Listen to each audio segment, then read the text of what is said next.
It's about the I gotta say, it's the stupidest thing. It's about the I gotta say, it's the stupidest thing in sports. Whoa, he has trouble with the snap, and the ball is free. It's picked up by Michigan State. Jalen Watts Jackson, and he scores on the last play of the game. Ground ball, right side. Cabrera will cut it off. Galarraga covers. He's out. No, he's safe. Phoenix has the foul, and a pinnacle ball throws it down. DeBrincat gets it back to Goss's Baron across now Kane. They score! Raymond! James Bond got to the throw, and it's caught by St. Brown for a first down. This is BS Sports. And away we go. So, I'm going to be honest with you guys. I'm going to be honest with everybody. I didn't think that Michigan State was going to win this game. I didn't look at the spread going into this game. Apparently, we are 23 or 22 and a half point underdogs on the road against Oregon. And what's even worse about a game like this is not simply that we're underdogs. It's that I have to wait until 9 p.m. Eastern Standard Time for this game to start. I'm going to be honest with you all. If I fall asleep in the middle of this broadcast, I'm just gonna let you all know. You could say whatever you want. You can. I don't know what I that could happen. Is all I'm saying. That could happen. Especially given the fact that if Michigan State is expected to lose, according to Vegas, by at least 3 touchdowns and a field goal, or in a safety, I guess technically. It might not be the most exciting night for us Spartan fans. However, on the opposite side, if Michigan State can at least make this game somewhat interesting, maybe we'll have a little bit of fun. On a more positive note, how about the Tigers? And also, you may notice I'm a little lethargic. Once again, this is a show that is starting at this is a game that is starting at 9 p.m. Eastern. Okay, I'm winding down. This is usually when our shows end, right? Or I'm in the middle of the game, right? We are basically doing this like at where we would normally be near the end or halfway point of a game, and instead we're at the very beginning, which is arguably the most boring part of a game. And meanwhile, there is no pregame show for this game. Right now, I have Fox on, which is what this game is being broadcasted on, your local Fox affiliate, and I'm watching a show apparently called Murder in a Small Town. I've never heard of this show. It looks like a very modern show. It's got people in it. Now it appears we're in some sort of port town in the Pacific Northwest. See some mountains. There's a lady with a jacket. It's a gray jacket. She's walking up some stairs up a little hill there. They're outside. There's a gentleman with some gray hair and a little bit of a beard. Now she's looking at him in an endearing way, and he's holding some sort of thing. Is it flowers? Oh, maybe this is a romantic thing. Or maybe he's got very disheveled hair. Maybe I don't know if she finds that attractive. Oh, he's putting the little flower thing on her hand. Oh my. This is erotic. Now she's kind of looking at him, kind of smiling. Now she's, I don't know what she's doing. She's kind of like crying a little bit. He's like not saying anything. I have this all on mute, by the way, so I have no idea if there's any dialogue. Now she's really crying. Now she's got her hand on his face because he's starting to cry too. Oh my gosh, this is a very emotional moment in this television show that 3 people watch. Oh, now she's walking away. Wow, all that for what did I just witness? What just happened? Did they capture the murderer in the small town? Did they get him? Maybe that's why. Anyway, I'm trying to unmute. Come on, there we go. Anyway, how was everybody else's day going? Everybody have a good day. Everybody have a good weekend. Well, good start to your weekend. I gotta say, this is indicative of why I don't like these changes in college football. I guess in college sports in general. I don't have to wait until 9 o'clock at night to watch like a quarter of this game where I'm somewhat awake. It doesn't help that my nose is bothering me right now, as you could probably tell from the sound of my voice and the fact that I'm constantly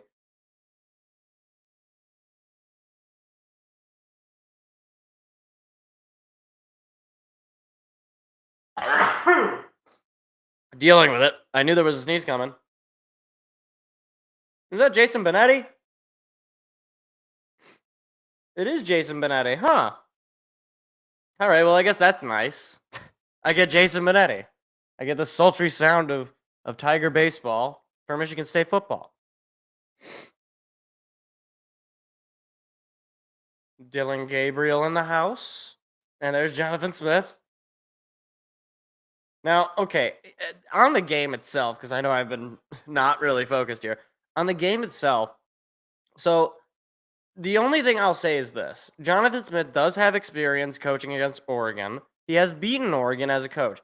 So my question is, and I put this in the description of the show, is talent going to outweigh what Michigan State could do here, which is keep this game at least somewhat close?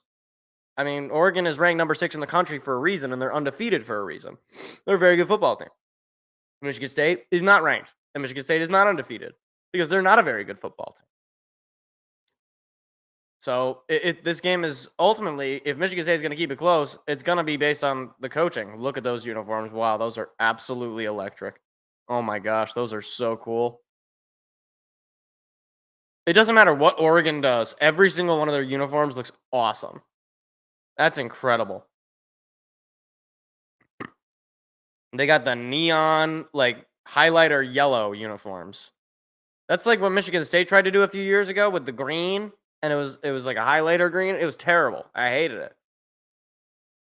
And it didn't help that that era of Michigan State football was not particularly entertaining. Not that much of post 2015 Michigan State has been anything other than sadness and sorrow. Wow, those are some cool helmets too. They got the black helmets with the feathers. Is that really what Dylan Gabriel looks like? I'd never seen him. And he's a lefty. Let's show you how much college football I watch. Look, man, I don't know what to tell you. Oregon's on at like 9 o'clock at night. Like, no, I'm not watching Oregon football here in Michigan. I'm just not gonna do it. This is why the whole thing about the Big Ten adding Oregon and Washington and UCLA, it's just like, why? I'm not gonna watch any of those games. I bet a good amount of people on the East Coast are not gonna watch those games. It's too late. And I bet it's probably too, well, maybe not necessarily, but it could be somewhat too early for some of these like noon games for the East Coast. What's that, like 9 o'clock start? I guess that's not too early. It's a little early. Like, you got your whole day is just situated around you watching these games. 4-6 versus Oregon as the Oregon State quarterback and head coach. Huh. Does that include? Because he played quarterback for Oregon State, Jonathan Smith did. So I was a little confused. Do they mean like as the quarterback coach at Oregon State, or as the quarterback and as the coach of Oregon State? I don't know. But they went to commercial. But on the game, I mean, maybe we'll have a good day from Nick Marsh. Maybe Jack Velling will have a nice day. That'd be nice. Look, I'm basically here. Like, I'm not coming at this game with an expectation that I want to win. Or that of course, I'm coming with the expectation that I want to win. The expectation that we will win. I am coming at this game with the expectation that the game is not over at the first half, at the end of the second quarter. That's all I ask. Can we get like maybe 3 or maybe 2.5 quarters of interesting football? If I'm gonna stay up this late, if I'm gonna be up at midnight, I would like to get a little something. Yeah, I mean, ultimately, Armenian man, the thing is, like, they should just be doing this sort of thing anyway. Like, Eventually you're going to have two power conferences. I fully believe that.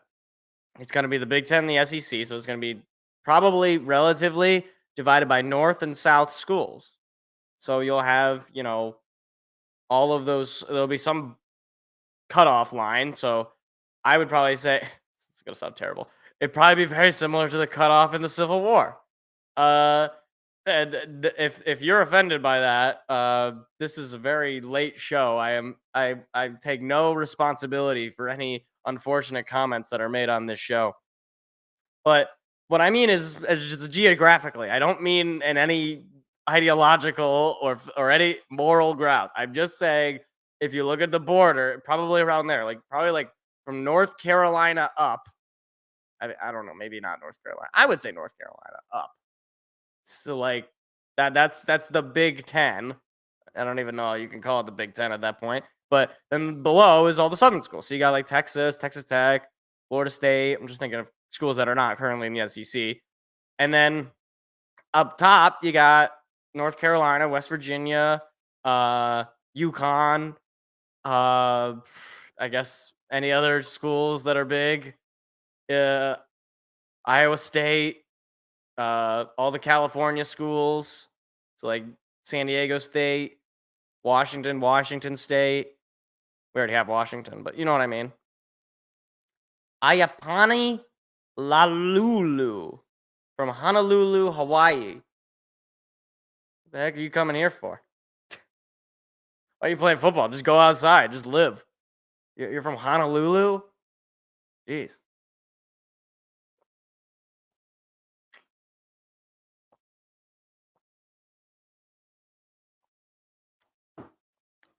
So, looks like Michigan State will kick it off, which I appreciate. All right. Could make things interesting. So, here we go. Michigan State kicks it off, and it'll be let go. Going to the back of the end zone for a touchback. Looked like Oregon was thinking about taking it, but then just waved it off. Dylan Gabriel. Did he just say something about Jared Goff, did Benetti? Dylan Gabriel comes in, the lefty, one of the top quarterback prospects of this season. And in his first year in the Big Ten with Oregon. Again, you're never going to live that down.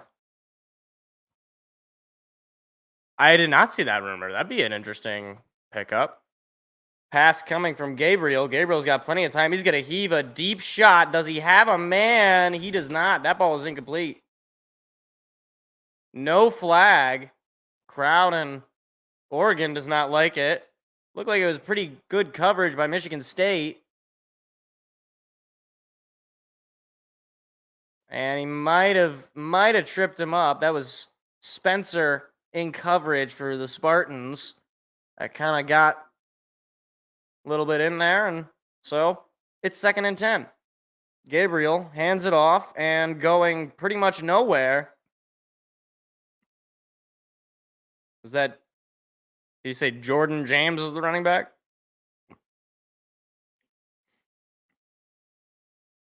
So no real pickup on that play. So it is an early 3rd down here for Michigan State. And it is Jordan James, the running back, who picked up, I want to say maybe a yard or two. So it'll be 3rd and 8. This is a big opportunity early for Michigan State. If they can get a stop here, we'll see what the offense does. Gabriel pass coming. Gabriel's got plenty of time. Then he throws it away. It is incomplete as the pressure came from Michigan State. And out of nowhere, Michigan State defensively is forced a 3-and-out. That's really impressive from the Spartan defense. Allowed just 2 yards of offense, and good on Dylan Gabriel to just be able to throw that ball away and avoid the sack from Spencer. That was real close to being a fumble. So Ross James will be out to punt it, and Montori Foster Jr. will be out to return it for the Spartans. Here's the snap. Punt is up and away. Michigan State will take it, and it'll be fair caught at about the 34, maybe 35-yard line. So pretty decent field position for Michigan State. And here comes the Spartan offense led by Aiden Childs. Aiden Childs, 10 turnovers. That's tied for the second most in FBS. He needs to control possession. He needs to stop making the mistakes if he wants his team to surprise the world here and take out a top 6 opponent in Oregon. But it is loud in Oregon. Childs is under center. Takes a snap. And he's going to give it to Nate Carter, who is taken down for a loss. There was nowhere for that play to go for Nate Carter. It'll be second and long.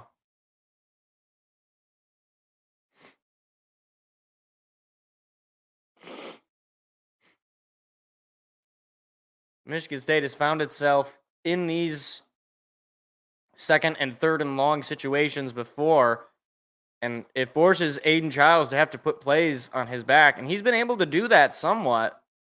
Here's the snap, pass coming. Childs throwing up the middle. It is incomplete.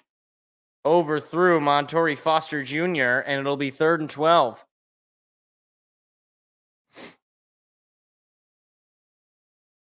Hey, Derek Harmon, a former Michigan State Spartan. Neither team offensively has gotten it going yet, but Michigan State now on a 3rd and long. See what they can do here.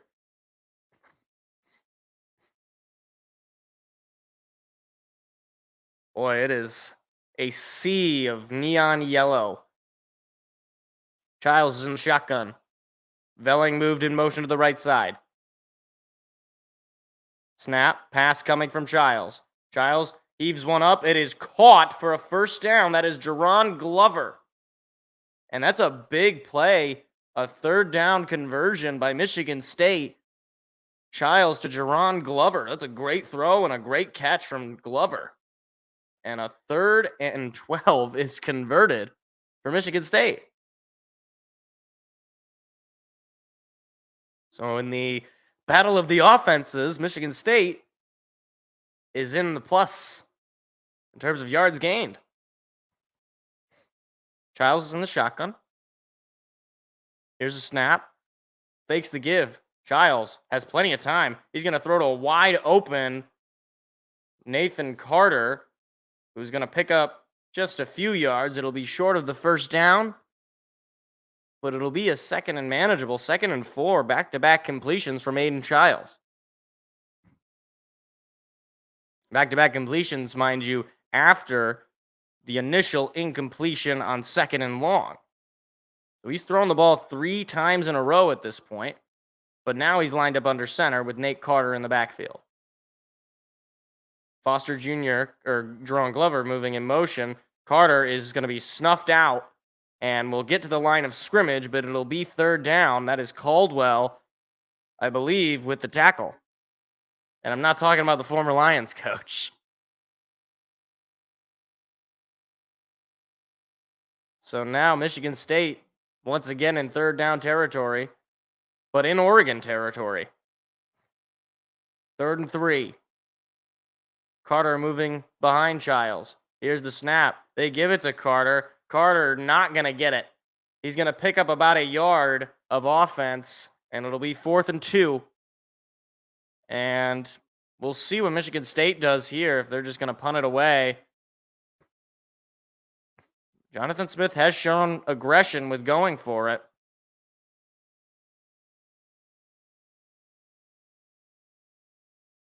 And it sounds like he's going to go for it.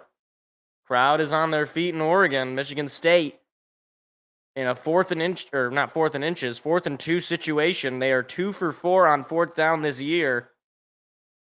Childs is under center. See what they're going to do here. And a whistle is blown. A timeout is called. They might have been just trying to get them to jump. Michigan State calls their first timeout of the half. 11:07. Michigan State and Oregon, no score, but Michigan State potentially driving here. 4th and 2.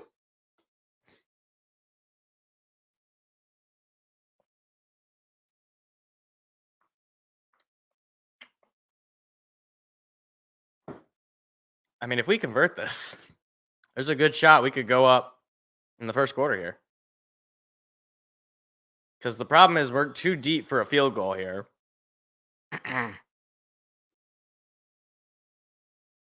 That's the problem. Is you're in no man's land. So I actually agree with him kind of going for it, especially when you're 23-point favorite or 23-point underdogs. Points are at a premium. You got to kind of take some risks. And a 50% success rate on fourth down is, I mean, it's not great, but it's also not, given the status of Michigan State as a team, I'll take that. 50% success rate on fourth down. But no, Armenian man, I know this was a few minutes ago at this point. I did not see this rumor here of the Lions considering trading for Budda Baker.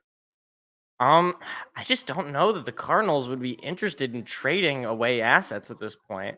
I mean, I know they've kind of struggled, but I don't know. Maybe I could see it. They're kind of in that mid-tier stage. I mean, they've dropped a couple in a row here, but they very well could bounce back and get themselves to a competent, or at least a competing for a playoff spot record here in the next couple of weeks.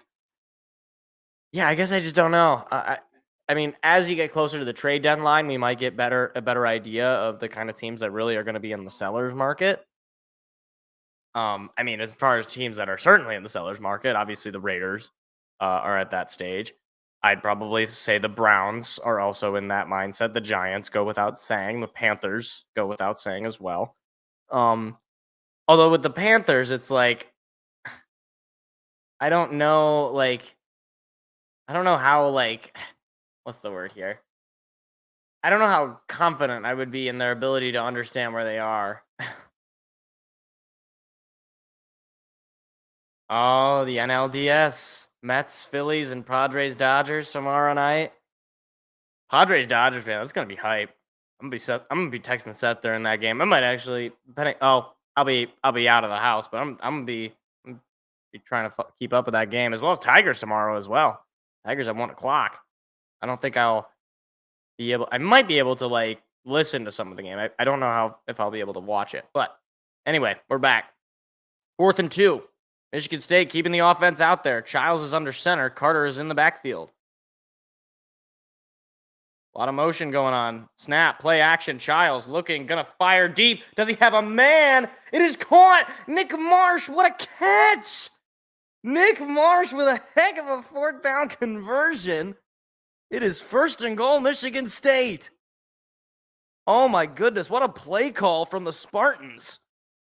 A play action that Oregon definitely didn't see coming, and Nick Marsh had a step on his defender and was able to stay up on his feet and pick up extra yards.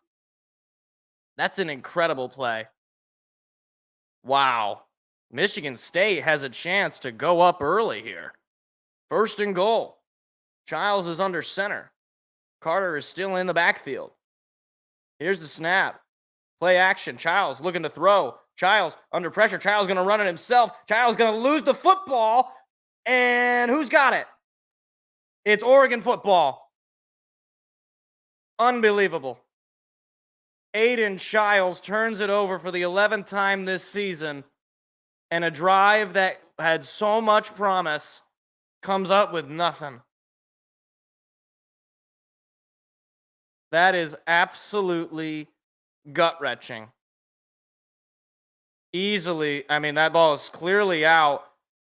And I don't know how that ball, I don't know how he's not securing the football given the situation. I just don't understand. That's the worst outcome you could possibly have on a 1st and goal. Whoa, wait a minute. They are saying that the ruling on the field is that he was down. Wait a minute.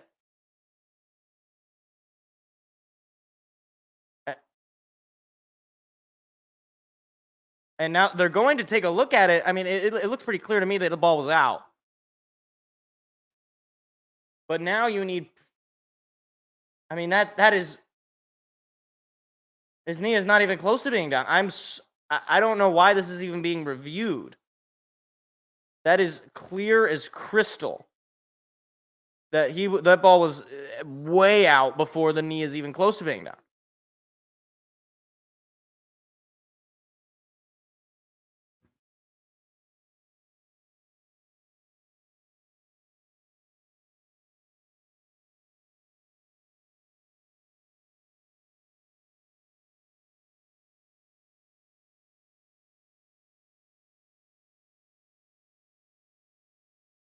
I gotta be honest. I'm just sort of baffled by the fact that the this even being reviewed.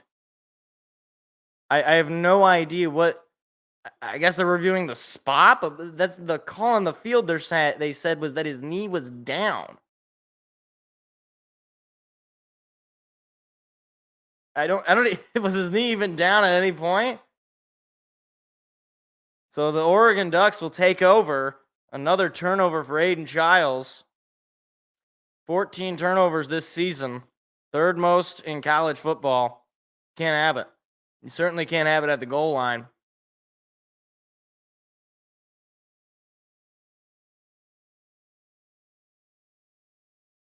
So it'll be 1st and 10 for Oregon. If there's any solace, they are pinned very deep in their own territory. So Michigan State defensively will try to. Oh, I guess they call it a touchback. Never mind. So they're still pinned, but not in any range for any safety danger. Here's the snap. A run play is called, and there's a big hole, and there he goes. Past the 50 and taken down at about the 40.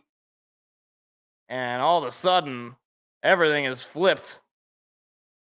Just like that. It's been, I guess, like 3 emotional plays that have completely switched. Many broken tackles by the defense there. And Oregon has completely taken over here in just 3 plays, I'd say. First 20-yard rush of the season, or 20-plus yard, as Gabriel forced to throw that ball away as the pressure was coming from the Spartan defense. Dylan Gabriel, just his 2nd series on offense. Frankly, most of the offense came from that one run play. It was the only big play of the night offensively for the Ducks. Granted, in only 2 series. And not even a full one here. It's 2nd and 10. 15 in motion. Coming inside and then marching back outside. Play action, quick screen pass is caught and then taken down for a loss there. That was Woods for Michigan State, and it'll be 3rd and long.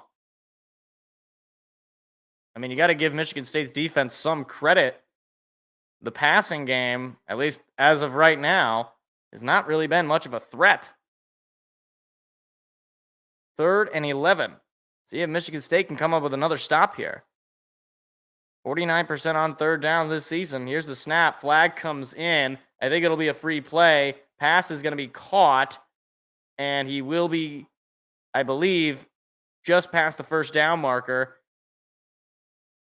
Or they're saying he's short.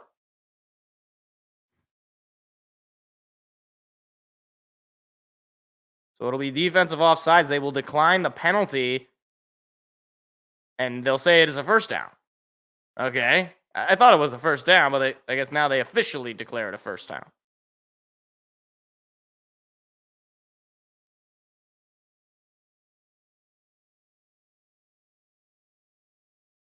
So it'll be 1st and 10. That's the first passing 1st down for Dylan Gabriel tonight. More than likely not the last. Here's a snap.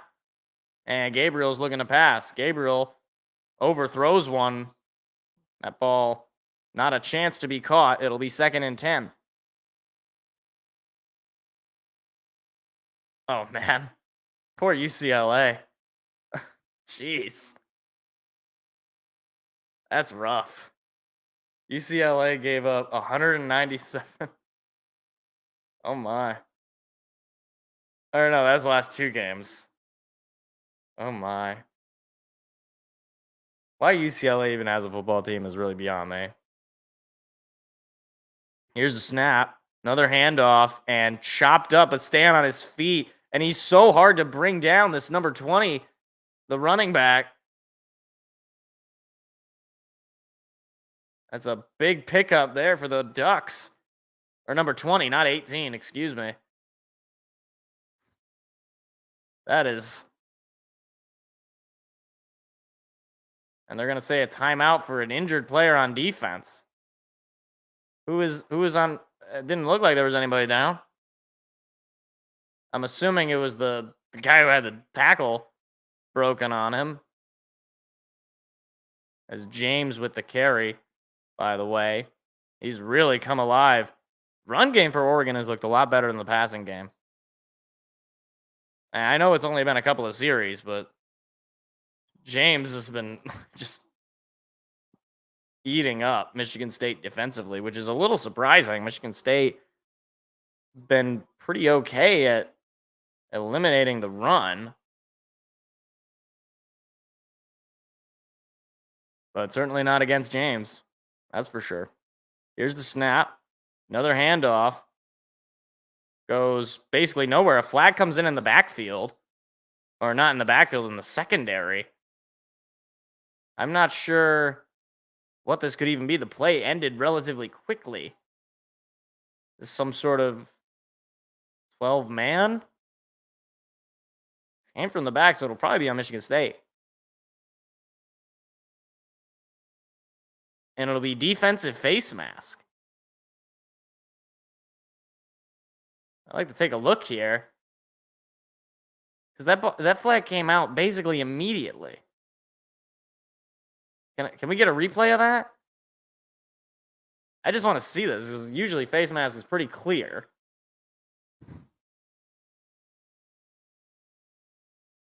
Are they gonna show the replay at all? Any point you want to show the replay, you can do it. And I guess they won't. There's a handoff, and that time it'll go nowhere. So it'll be 2nd and goal. Point out here, Dylan Gabriel in this first couple of drives is 2 for 6 for just 10 yards. It's been the run game for Oregon that has kept them on the field, largely. In a game that Michigan State very well could have or should have been up by at least 3. Here's another snap, and the handoff also does not go for the end zone. It'll be 3rd and goal. This is at the 1-yard line. It'd be huge if Michigan State could come up with a goal line stop here. You could at least force the Ducks into a field goal. You at least make it so that there's more options for you scoring-wise to keep yourself in this game. But it's at about the 1. Gabriel's under center. Snap. Gabriel fakes the give. Gabriel going to pass. Gabriel has so much time. Gabriel now running. Gabriel throws against his body, and it is intercepted by Michigan State. Oh my goodness. Both teams with turnovers at the goal line. Unbelievable. Wow, Spencer, have a night. Oh my goodness. Gabriel threw against his body, and Spencer came out of nowhere. I didn't think he caught that ball. Caught it against his helmet. So Michigan State comes up with a huge turnover, and they are still in this game. What?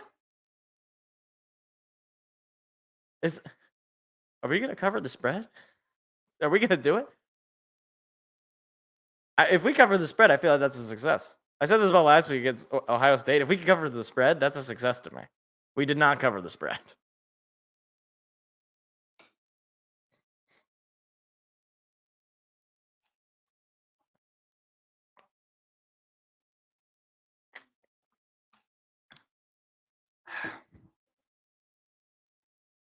He did.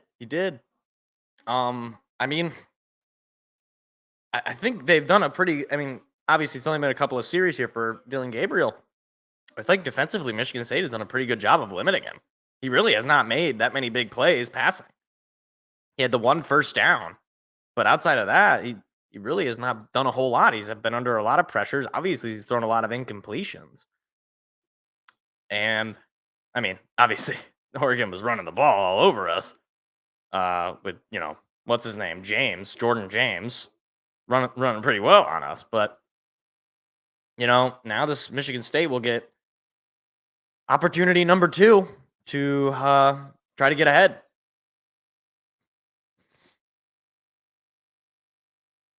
Yeah, I mean, there's always a chance, Armenian man, right? Like every game starts 0-0. Like it's when people say like there's zero chance of it happening. I mean, like you could point to countless examples throughout history of college football teams beating teams they have no business beating. I mean, Louisiana Lafayette beat Alabama. Nick Saban's Alabama. You play that game 100 times, 99 times, Alabama wins. Appalachian State, I hate to bring it up for poor Michigan fans, but Appalachian State against Michigan, you play that game 99 times, Michigan wins it 99 times. Even, I mean, to make it Michigan State related, Michigan State Central Michigan, you play that game 99 times, Michigan State wins 99 times. It does happen. I don't know that it's going to happen, but early on, teams are fairly evenly matched. I mean, the score is what it is. NIU beat Notre Dame. That's a good one. 99 times out of 10, Notre Dame wins that game. But sometimes when a team is down in such a way, like Michigan State has been the past couple of weeks, and nobody's given them any chance in this game, and up to and including Oregon, I would reckon, sometimes you can sneak up on teams.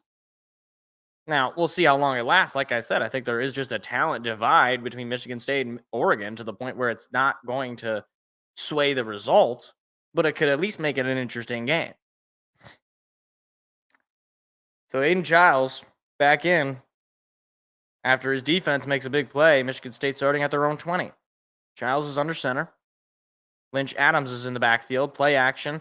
Now Giles under immediate pressure, and he's brought down and sacked for a big loss.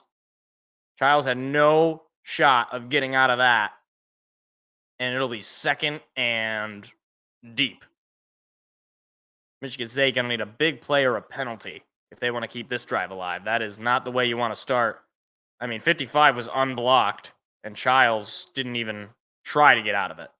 He took it head on and was just trying to secure the football. So it'll be second and 21 for Michigan State. Giles going to be tasked to make a big play. Here's the snap. They give it to Lynch Adams, and Lynch Adams is only going to pick up about 4 or 5. 3 for 4 tonight for 64 yards from Giles.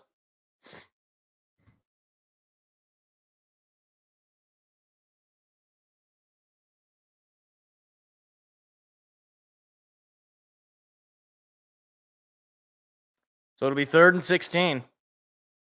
Gonna need a big play or a penalty. Michigan State 1 for 2 on 3rd down. Giles is in the shotgun. 5 seconds on the play clock. Snap. Pass coming. Giles has some time. Still has time. Now under pressure. Giles on the run. Giles still looking. And he is going to just pick up a few yards and be forced out of bounds. It'll be 4th down. And the punt team's got to come out for the first time tonight. Michigan State goes 3 and out after a massive turnover. I mean, looking at Nick Marsh, he was not too wide open. Jerron Glover, double coverage. Yeah, I mean, really was not really anybody open. Good defense there for Oregon. Ryan Eckley out to kick it for Michigan State. Tez Johnson, the returner. Here's the snap, and there's the punt. That one boomed up high in the air and will end up just at about the 25 and trying to run and make a play. I don't know what Tez was thinking there because he was going the wrong direction. So now Oregon will get the ball back after just 3 plays of Michigan State possession. Dylan Gabriel will get his 3rd chance to march the Ducks down the field to score.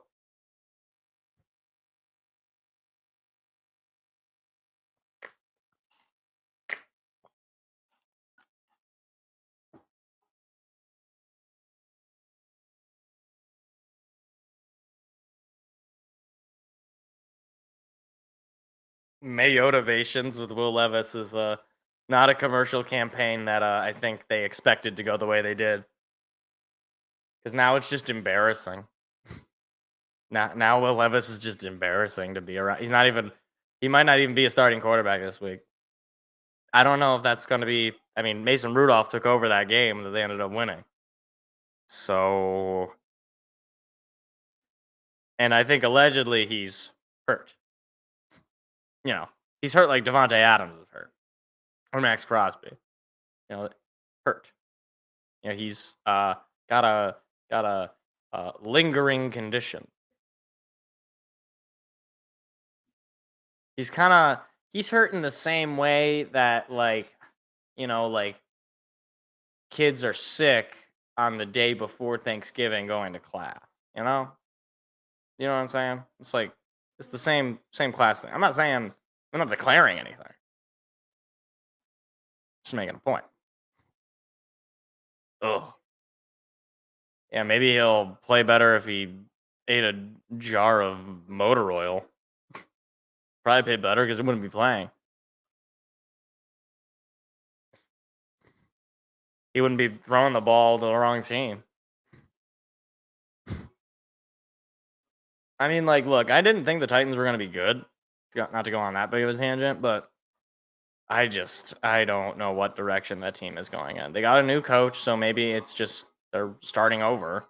But, it always looks worst at the beginning. We'll see what they end up doing. Put some mayo in his coffee. I know that fact, and it never ceases to not gross me out. As a non-coffee drinker, it's too thick of a cream. It's not going to dissolve. There's going to be chunks of it. It's like putting ketchup in your coffee. Except I think mayo is thicker. Because mayo is more like a spread. Right? It'd be one thing if, you put in, I don't know, like buttermilk. It'd be kind of gross, kind of weird, but I could see it, right? You can mix it.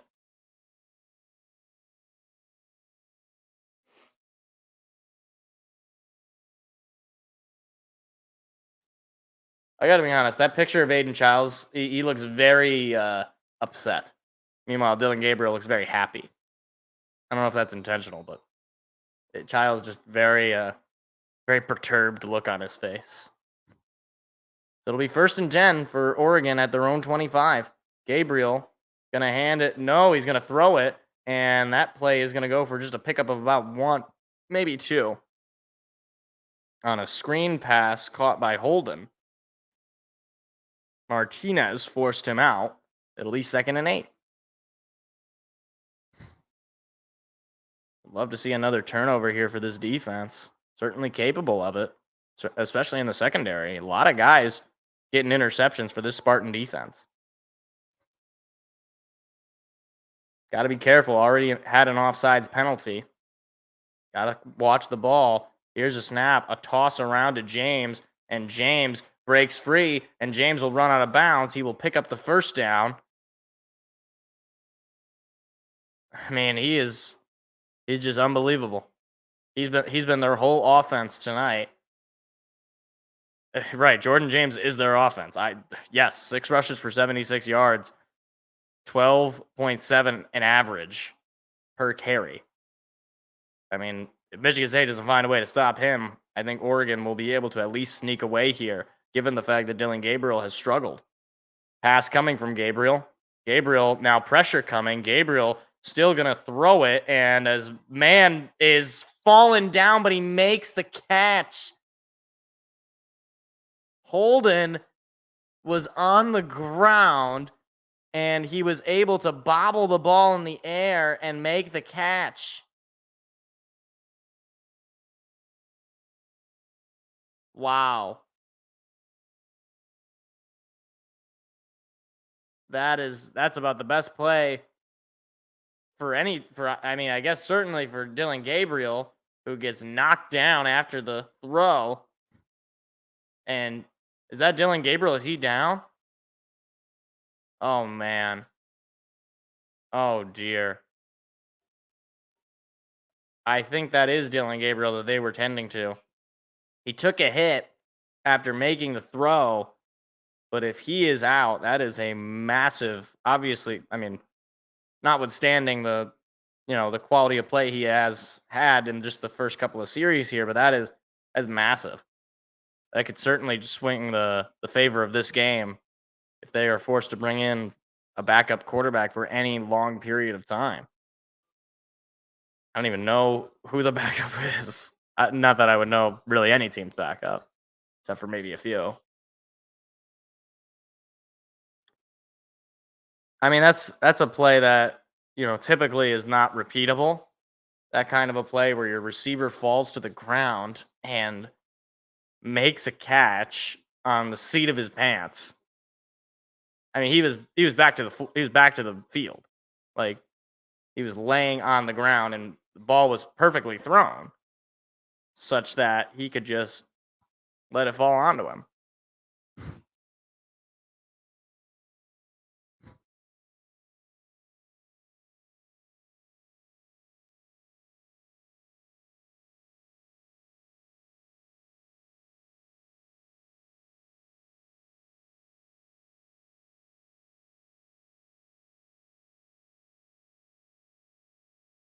Oh my gosh, it's Gus Johnson. If Gus Johnson or Joel Klatt or both were at my Hampton hotel, I think I'd sleep on the streets.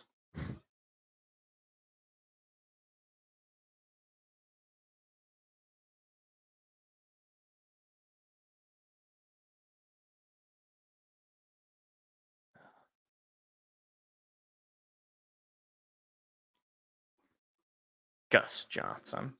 Can't stand that man. He's so corny.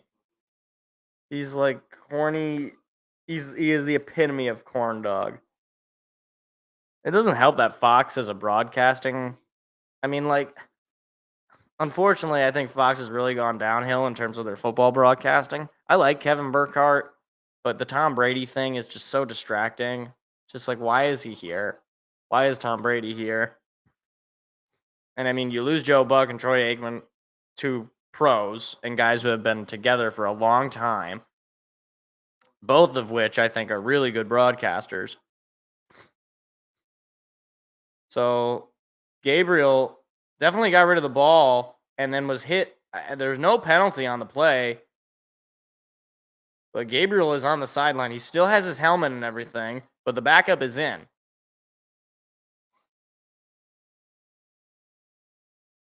Dante Moore is the backup, and they give it to Jordan James, who hurdles a man but is taken down in the air. That's a risky play. I mean, it looks cool when it works, but that's after a big injury to your quarterback. I would not want to be risky in making that kind of play. But James or Waddington, that's not James. Wait, is that not James? James is their leading rusher. That was James, right? I don't know. And Dylan Gabriel is back in the game. So they just took him out for the one play, as they have to when there's an injury. So he appears to be okay. At least okay enough to come back and play. And they're going to run it again. And that should be enough.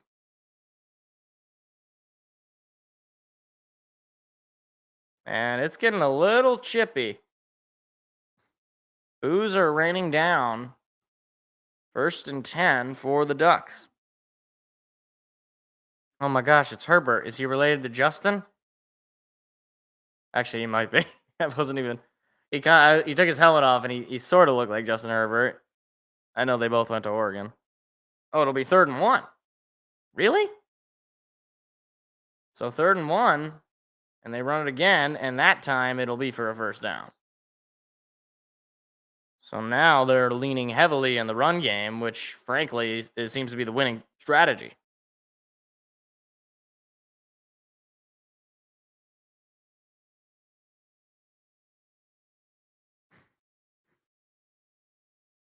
Final 40 seconds of the opening quarter. Counting down here. See if either team can get on the board. Oregon knocking on the door. There's another handoff. Gabriel's going to keep it. Gabriel's going to run it. He's going to get into the end zone. Touchdown Ducks. Dylan Gabriel, after going down with an injury in this drive, runs the ball in himself. So he's definitely not hurt.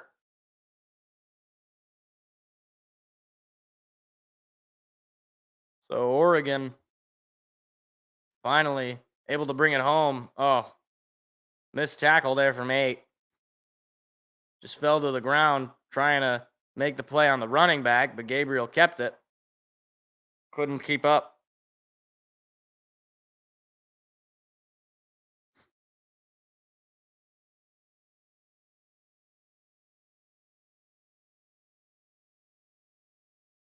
And there's an unsportsmanlike conduct on Michigan State. I don't know what that's referring to. But another penalty for Michigan State. So an extra point attempt is coming here.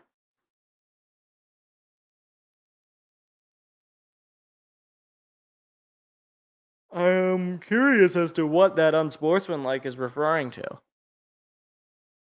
Though Fox has decided not to replay the penalties, as the extra point is good. Who designs Oregon's uniforms? Because we need that person at Michigan State.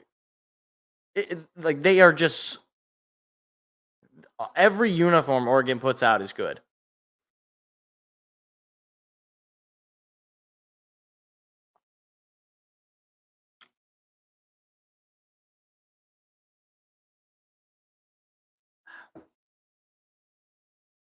Oh, it's a cancer thing. I thought maybe it was just because they look cool, but no, it's a cancer thing. I don't know why I'm feeling bad about that. That's it's great, but I just like because it looks cool. I don't. It could be unrelated to cancer and it'd still be cool.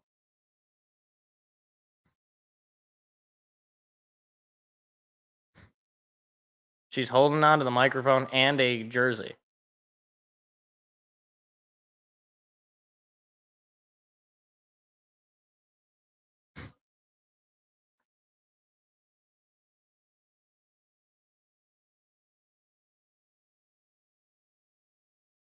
This is a very awkward scene. I don't... Whoa, what is going on with this kickoff? Oh, okay. They immediately changed their formation. Now they're changing it again, as there's just a squib kick that Michigan State will pick up and be chopped down just past the 20. Okay.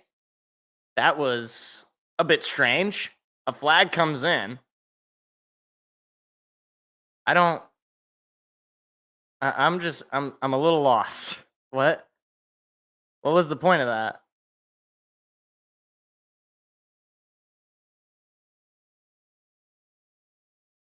See what the penalty is.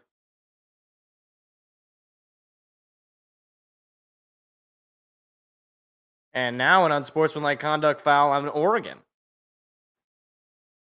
So Michigan State will get some extra yards. Jeez. That's 2 unsportsmanlike penalties on two separate plays, not that far from each other. Both these coaches got to get their guys under control. I mean, those are the kind of penalties you really don't want to have to see. I mean, especially if it is something that is a little over the top. But Fox is not replaying them.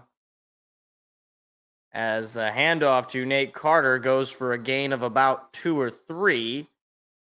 The referees probably also trying to maintain control here. I don't know why the clock has not continued to roll. And there it goes. Michigan State trying to get one more play here.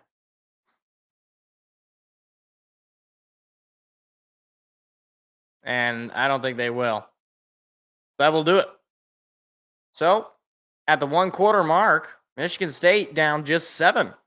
So it is certainly within reach for the Spartans after one, but miscues, the fumble, and then the 3-and-out after the interception have gotten the Spartans to where they are right now. But this game is close after one quarter. Obviously, that win probability on ESPN does not look all that appealing. I don't think Michigan State is going to be in the plus category unless they're up late in this game. We saw a similar thing with with the Maryland game, where Michigan State was not like in the plus category of that until like the last two drives, like the last couple of drives. Hip hip hip hip, and the sun. They're playing Weezer for this commercial and having fun. And it makes me feel so fine, I can't control my brain. Rescue high surf.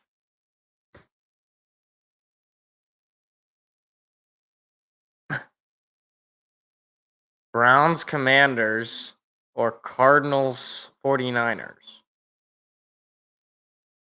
I think I'd rather the Cardinals 49ers game. Browns Commanders sounds like Commanders walloping.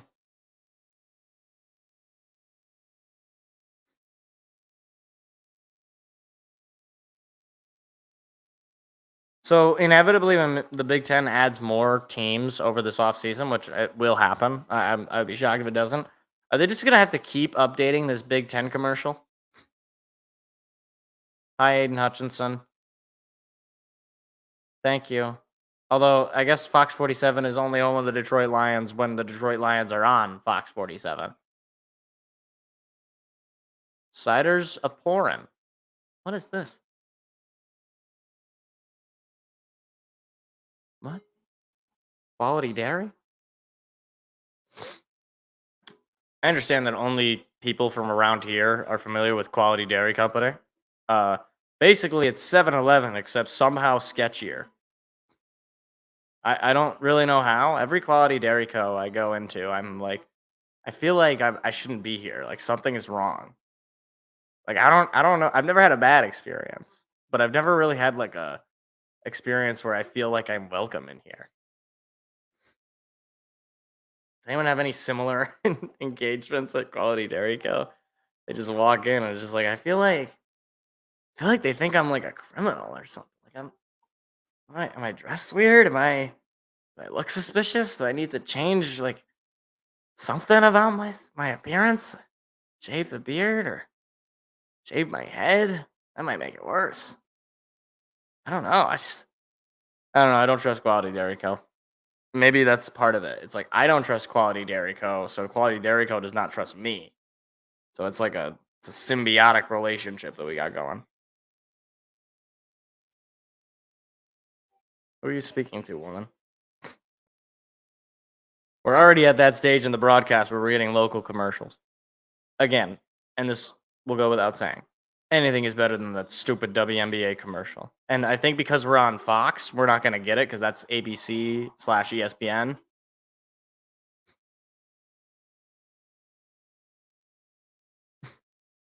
Tan, what do you think? Yeah, we can run the ball, but passing has struggled. I don't know.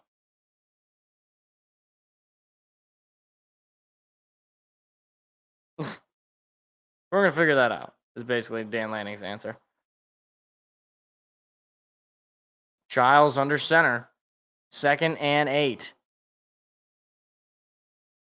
Here's the snap. They hand it to K'Ron Lynch Adams. Lynch Adams stays on his feet and is able to get to the line of scrimmage. Wow. I mean, you'll take that from where that play was going. Looked like Lynch Adams was about to go for a loss, and instead, he ends up getting to the line of scrimmage to make it 3rd and 8. Or to keep it 3rd and 8. Giles is in the shotgun. Here's snap, pass coming. Giles looking, throw is incomplete. No flag. Montori Foster Jr., the intended receiver, and he cannot connect with him. Another 3 and out for Michigan State offensively. And yeah, that's just good defense. Wasn't a terrible throw. A nice pressure brought from Oregon as well. Forced that ball out. Foster couldn't get it. And now Michigan State will punt it. 4th and 8. Starts the second quarter with a punt. And that punt was muffed. It will roll, but in a favorable Michigan State roll to about the 15, maybe just the 16. So a decent punt there. It looked like it wasn't going to go without that far, but it managed to roll for a few extra yards there.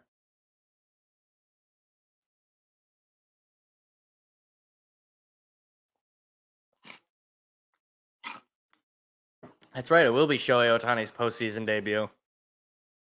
0 for 4. 4 strikeouts. 0 for 4. 0 for 5. I'm not doing the Tigers game tomorrow, Armenian man. I'll be out of town. I'll be helping a buddy move. I won't even necessarily be watching the game. I'll try to watch the game, but depending on how long it takes to move and whether or not I can get access to a television. 1st and 10 for Gabriel. Snap. Screen pass coming. No, he pumps it, and now he throws it, and there's the screen, and a big gain for number 3, and he gets a block, and he's still on his feet, and he's past the 40, and he is going to pick up massive yards. Wow. 63 yards on the screen.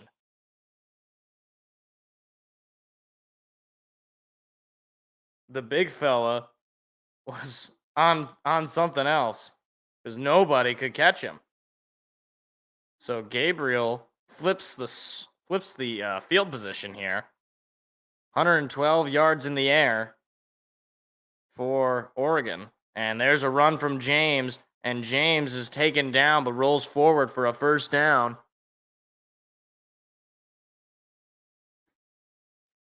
And now things are starting to feel a little out of hand for Michigan State.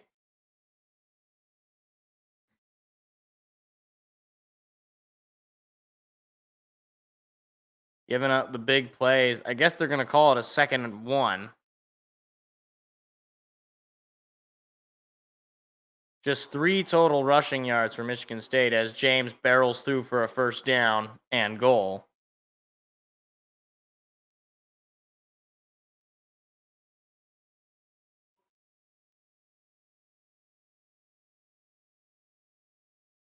So it'll be 1st and goal. Gabriel is now 5 for 10 for 112 yards and the pick.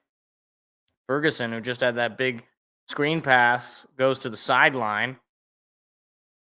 Michigan State just 67 total yards. Oregon has marched down the field twice, 228 yards, as James catches the toss, and James is taken down for a gain of about 2, 2nd and goal.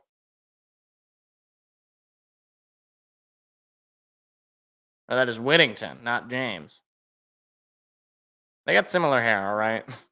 I don't do Oregon football.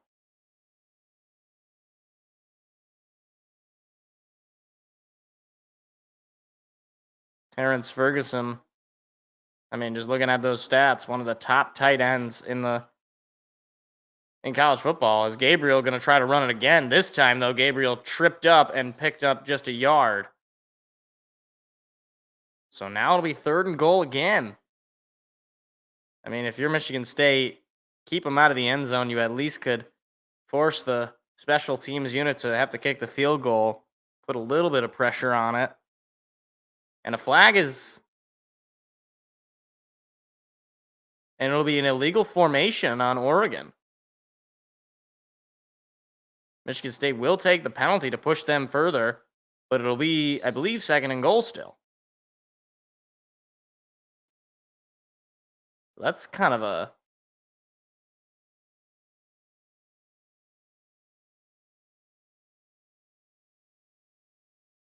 Well, Michigan State taking a little bit of a risk here, not taking the yards, or not taking just the down, as Gabriel going to throw a screen, and that ball's intercepted.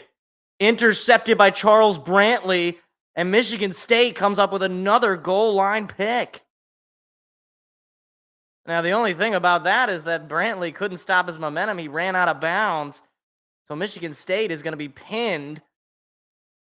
Oh, my goodness. If he would have been able to stop there, he could have been gone.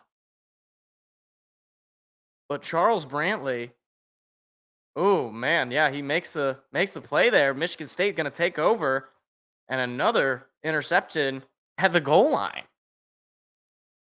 I mean, look, offensively, Michigan State has struggled, but defensively, they've come up with some really nice plays to keep this game in something of a range for them to get into it. Now, this is going to be a tough drive for Michigan State's offense. They're going to take this ball out from their own 2. I have to fill this up, by the way. Oh, and by the way, this is unrelated. My air conditioning got fixed today, but I turned it off today because it wasn't warm enough to warrant having the air conditioning on. So I just found it very ironic that, by the time my air conditioning is now fixed, I no longer use the air conditioning. I no longer need the air conditioning.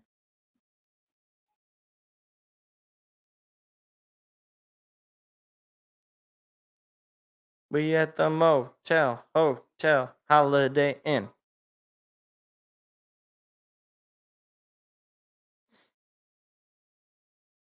I'll try to do some of the Tigers games, though. On that note, I'm just looking at the comment there, Armenian man.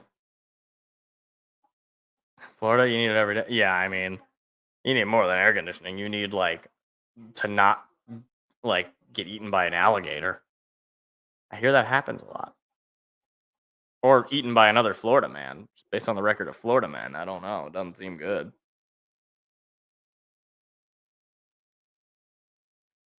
All right, I'm already kind of done with this Geico training camp for insurance agent. I'm already done. All right, yeah, I get it. It was funny. It was funny the first time. Now I'm done with it. Can we? Yeah, okay. He cramps his finger. Ha. See, he cramped it. He was sliding, and now he's getting a massage from the gecko. No, it's really funny. I get it. I get it. I'm laughing. I mean, I may not show it, but I am laughing. I get it.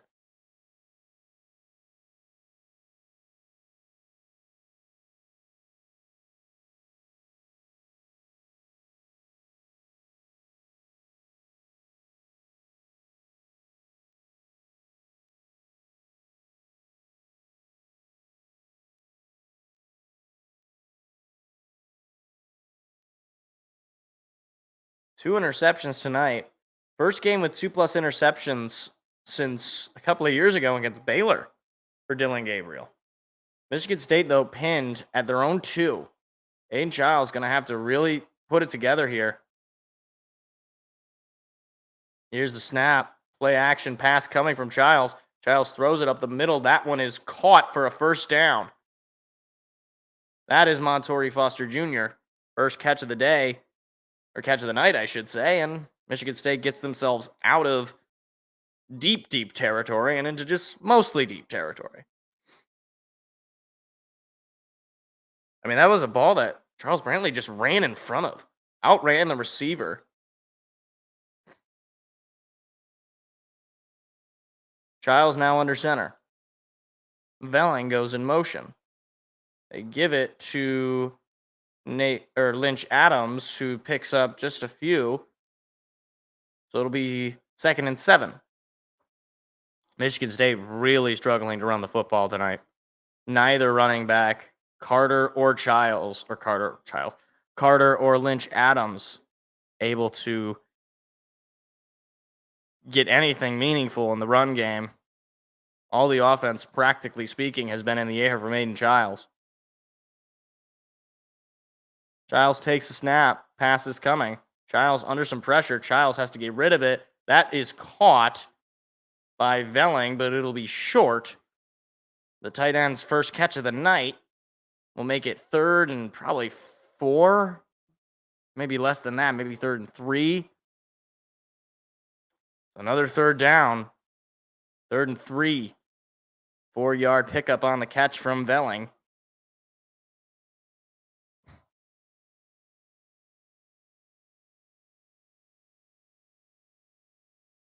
Just 1 third down conversion tonight for Michigan State. Snap. Another pass coming from Childs. Childs, little screen, and it does not get to the receiver. I think it might have gotten tipped. I mean, it was just a quick little release there from Childs. Let's see. Did it get tipped? No, he just... I don't know how he doesn't get that ball to his guy. Oh, it might have gotten... That ball just goes nowhere. So Michigan State does not go 3 and out, but they don't go very far.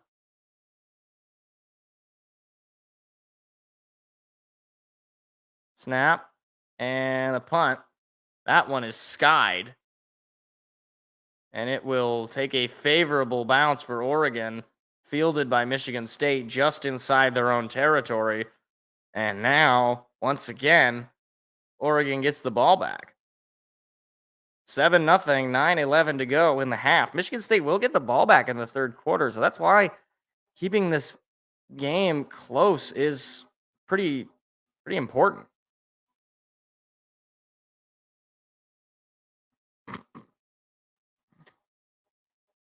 Look at those horses.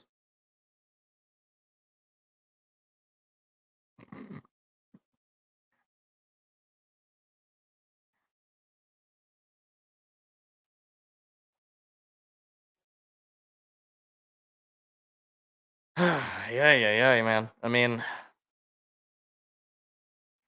on the one hand, Childs does not look good. On the other hand, Childs is also pretty much the only reason your offense is even showing any sign of life. It's really the experience of having Aiden Childs as your quarterback. That it's like he's not doing a lot of the little things all that well, but he can also do some pretty crazy. I mean, that pass to Nick Marsh on the 4th down was amazing, and then the very next play, he fumbles the football. At least with the defense, they have really limited the scoring. Unfortunately, they've given up a lot of yards, and they're on the field for far too long. They have not forced Oregon to punt all night. Oh, no, that's not true. They punted once. They punted on the first drive. Since that, I don't think they've punted. Because let's see, that second drive that they had was on the fumble. That resulted in an interception. And then and then they scored. And then this last drive that they just had before this one that'll start now, and an interception as well. So yeah, Oregon hasn't punted since their first possession.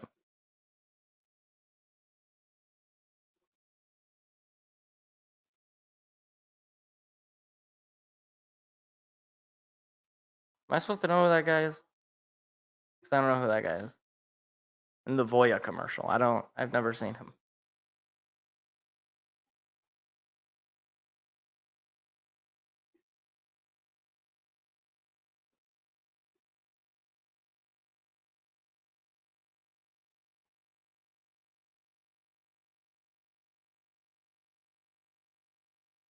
Oh, there's Justin Herbert. Oh my gosh, the Red Box Bowl of 2018. I don't want to think about it. All right. 7-6 win for Oregon in that game. It was one of those ugly football games I've ever had the displeasure of watching. Lights are on in Oregon. It is officially hit night as the sun is nearly fully set. Dylan Gabriel back out there. Here's the snap. Handed off to James, and there he goes into the secondary. He will get into the Michigan State territory, taken down at about the 38. I mean, honestly, if I'm Oregon at this point, I'm just not going to throw the ball. Like, Oregon's defense has shown an ability to just completely stifle Aiden Childs and the Spartan offense. Just run the ball. Like, there's no reason to have Dylan Gabriel throw it at this point. He's not getting much of a rhythm. As another handoff to James, broken tackle. James once again into the secondary, another first down, but a flag comes in. This might come back.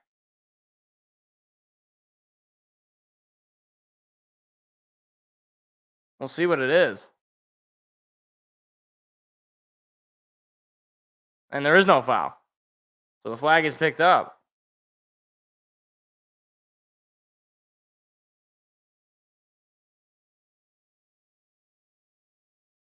They're saying there would have been a hands to the face, and I guess I couldn't really see anything there on the replay, but James, I mean, he's so far the player of the game.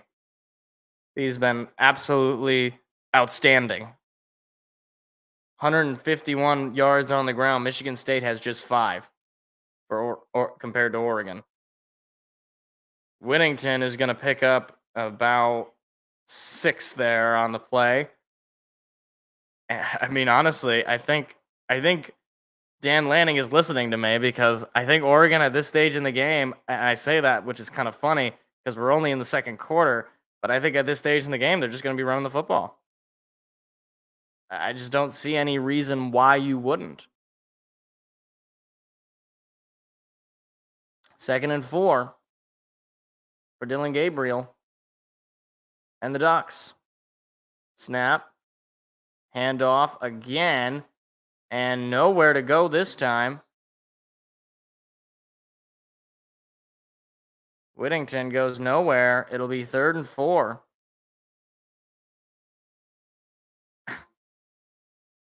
The broadcaster just stated 4-down territory.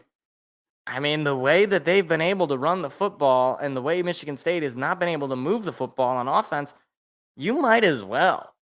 I don't see why not.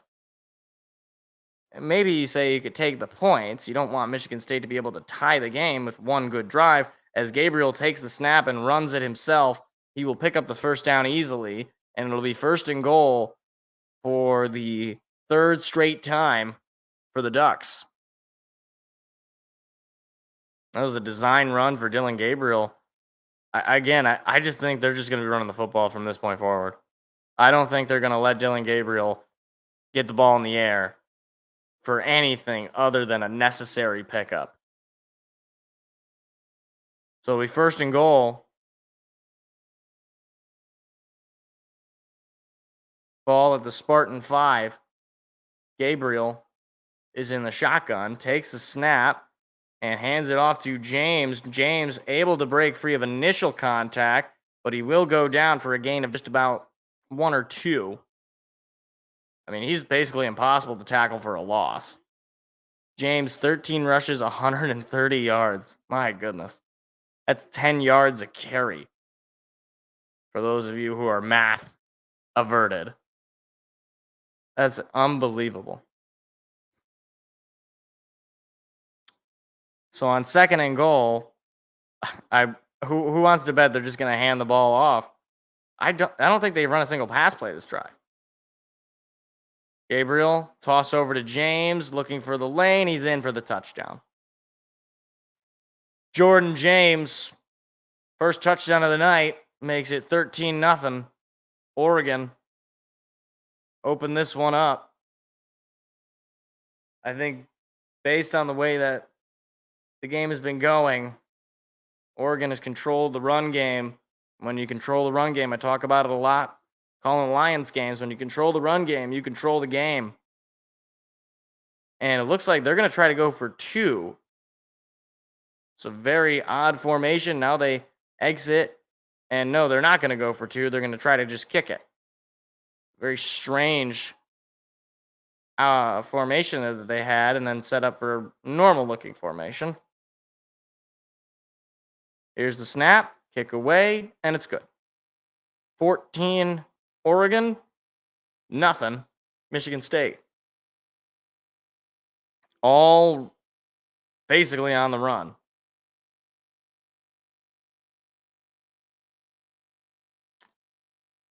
I mean, to say that Michigan State has not had the chance to get themselves into this game would be just a straight up lie.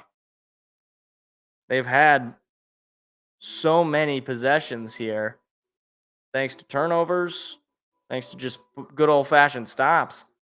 I mean, they started with the 3-and-out, and then had a chance to go up.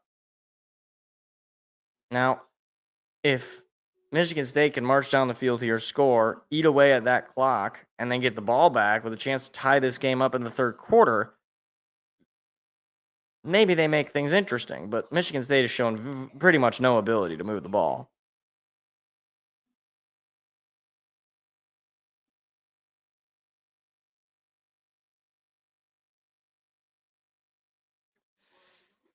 I mean, I've seen Aiden Childs march down the field before. My question is whether or not he can do it in these environments against good teams like Oregon. Because really, last time I saw him do it with any amount of efficiency, I guess you could say he sort of did it against Boston College, but he did it against Maryland. But at this point, that game was, almost it probably was a month ago at this point. Yeah, that fumble was brutal. That fumble really just ate away at anything that Michigan State could have had to where they were kind of playing with house money. And it was a bad fumble, too. It was not like he was reaching out for the end zone kind of thing. It was like he just never controlled the football. Got to tuck it in. I mean, that's 8th grade level football stuff that when you're running it, you got to tuck that ball in, especially if you're the quarterback and you're not used to holding on to the ball and running with it.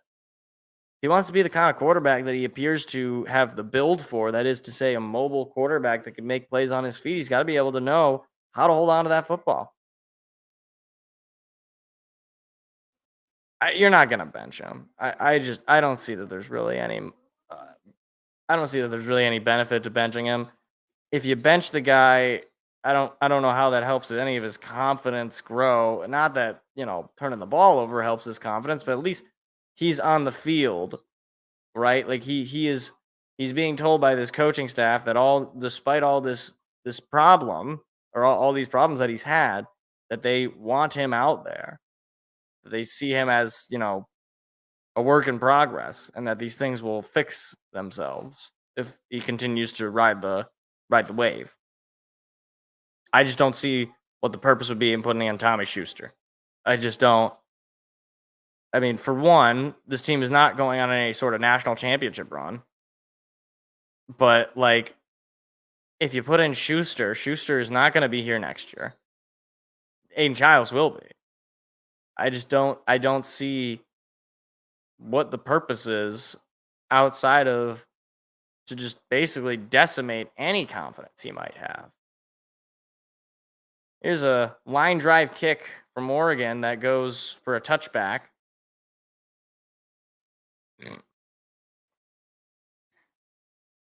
But to me, any offensive woes for Michigan State, or at least as reflective of the team roster as it is on Aiden Childs specifically. You could say the offensive line is not where it should be. There's a flag on this play.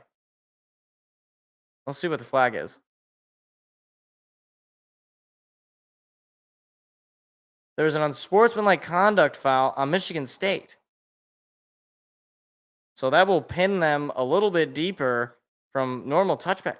That's the third unsportsmanlike conduct penalty.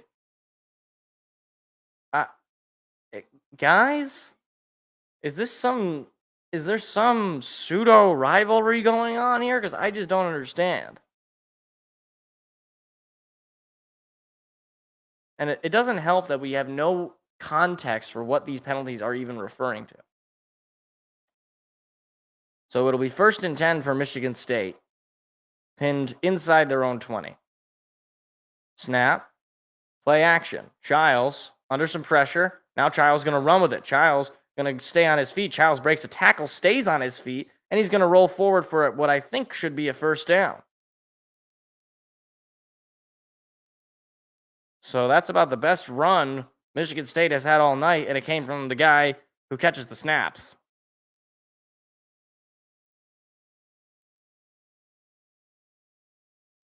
Drives for Michigan State, fumble, punt, punt, punt. You just can't have it. And that first drive was the only one to go for more than 20 yards. And I guess they'll say it's 2nd-1 as Childs was just short. Snap. They hand it off to Carter, who stays on his feet, and Carter then picks up maybe a half a yard or so as he was tripped up there. I got to be honest, Detroit fan, I don't know who any of those cats are. I mean, I'm sure I don't know what quality of recruit they're going to be because Michigan State's recruiting class was not, blow you out of the water good, but that goes without saying. Michigan State was not very good. Hard to get recruits outside of, kind of developing something of a reputation for yourself here in East Lansing. Here's the snap, play action pass again. Childs under immediate pressure. Childs going to run with it. Childs is going to be brought down and sacked.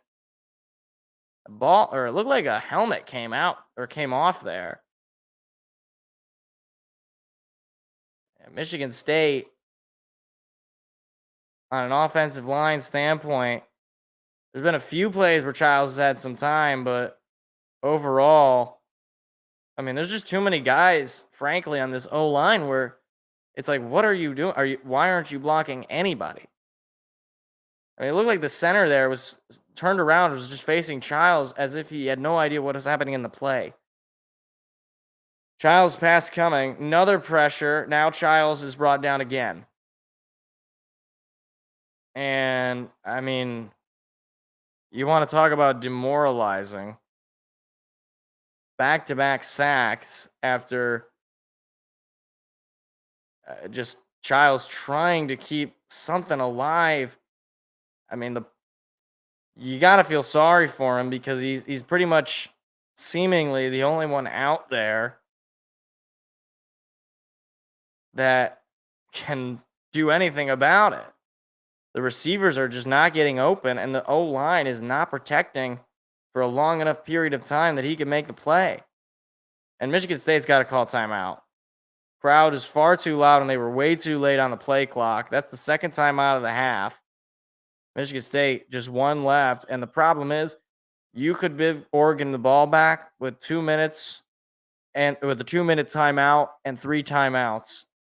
Oregon very well could go up 21-0 here going into the half. Childs is going to have to make a play. And whether it's on his feet or in the air, he'll have to find somebody. Unfortunately, nobody this drive has been able to get open. And for the most part, nobody has really been able to get open, period. Couple of sacks tonight, 3 tackles for loss, as well as the fumble.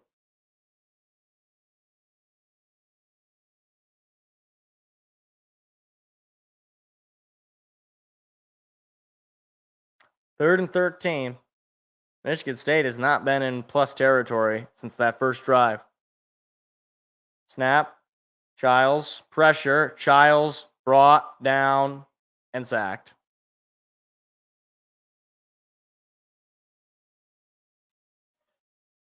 And Michigan State just looks absolutely outclassed. Aiden Childs, again, could not locate an open man. The O-line did not give him really any time of protection. And Childs has got to be feeling the brunt of this. 3 sacks in just one half.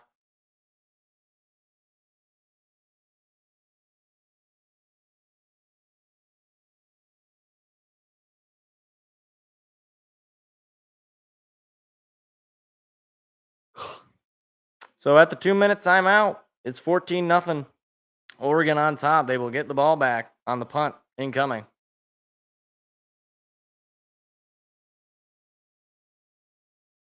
I mean, there's not a whole lot to say other than the offense just looks anemic. It just looks absolutely fruitless.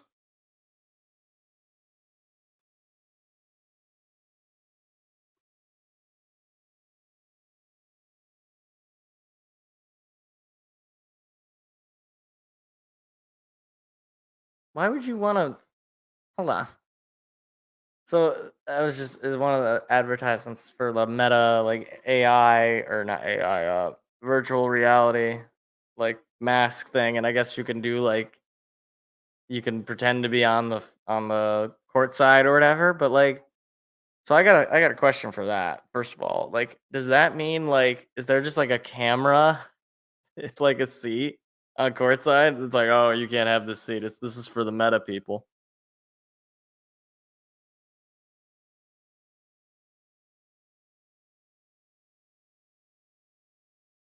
Oh, okay.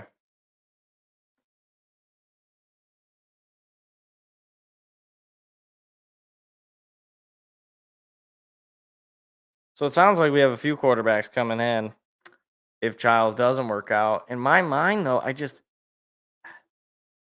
think a lot of emphasis, at least this year, maybe things will change next year, but a lot of emphasis has come on making Aiden Childs that guy. And I- in my mind, it seems like you need to be able to create a situation where a quarterback can be successful here. So you got to bring in top of the line wide receivers. You got to bring in top of the line offensive linemen. You got to bring in run game. And I know that's everything outside of the quarterback, but frankly, that is just what Michigan State's level is at right now. They are just not a team offensively that other teams look at and think they can they will struggle against, really. You need offensive line. You need a run game. Because as good as Nate Carter and Kayron Lynch Adams have shown some ability to be, they're not going to be successful behind this offensive line when they go up against the big cats in this conference. We've seen it. They don't have success against Ohio State. They don't have success against right now so far Oregon. They don't even really have that much success against Boston College. And Boston College is not some powerhouse. Are they better than you? Yeah, clearly. They won the game. They were more disciplined. They were able to control the football. But now, you know, now we're basically in a spot where, Aiden Childs development wise, it's not going to be helped because of this situation, but you also don't have much of a choice. It is a little bit of a baptism by fire. As that punt is fair caught at about the 28, maybe the 27-yard line for Oregon. Childs tonight, 5 for 8, 81 yards, 14th turnover of the year for Michigan State. Dylan Gabriel on the opposite end, 5 for 11, 111 yards, but a couple of interceptions. And Jordan James, 133 yards and a touchdown. Dylan Gabriel also has a rushing touchdown that is not on there. I was going to say, I remember Henry Hasselback, but then he decommitted because frankly, I'm okay with it. If he was a Tucker guy, I don't know that there was much there. Flag comes in. I think this is going to be a false start. And it looks like it's an illegal snap penalty on Oregon. I mean, that looked like he did the movement for a false start. Is illegal snap and fall? I mean, practically they're the same thing. It's a 5-yard penalty. It'll be 1st and 15. Here's the snap. Gabriel hands it off to James, and James that time gets snuffed up by white jerseys. And whistles being blown. A guy's got to clean it up. You got to stop sort of poking the bear here. I mean, right now, Oregon has all the control of this game in the world. Maybe if you can get a stop here quickly, you might be able to get the ball back and take some shots. But Gabriel throws a wide open pass and breaking tackles and staying on his feet. And it'll be 1st down for 15 there, who made the catch and run as Taz Johnson Another snap. Gabriel pass coming. Gabriel's got so much time. Throws it up the middle to James. And James again breaking tackles and he's forced out of bounds. I mean, I got to tell you, if the field was another 30 feet wide, I don't know that Michigan State would really be able to tackle James at all. Most of the time, short of just a swarm of Spartan defenders going all over him, he basically has to get out of bounds. 2nd and 6. Snap.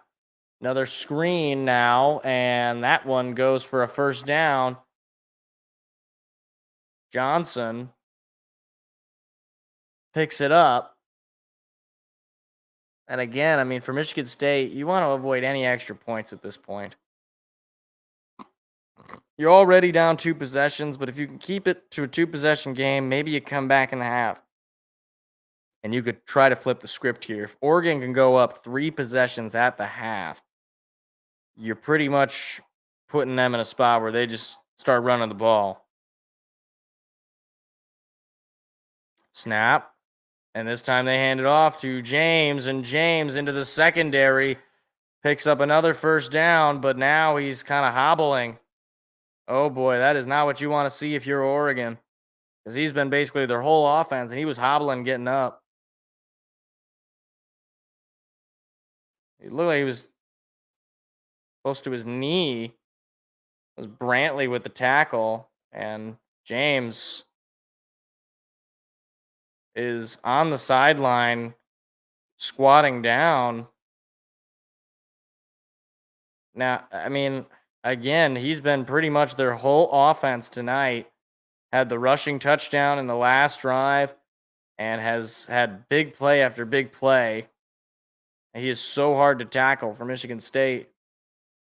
But we saw it earlier where Dylan Gabriel went down for a play and then came right back and had a rushing touchdown. We'll see if Jordan James has a similar stint there, as he is still got his helmet on, so he might have just gotten banged up a little bit. Michigan State with just 103 yards total to Oregon's, or Jordan James's 155.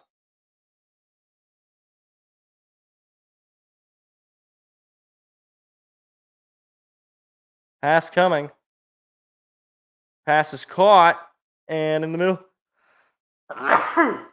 excuse me, in the middle of the field for a first down.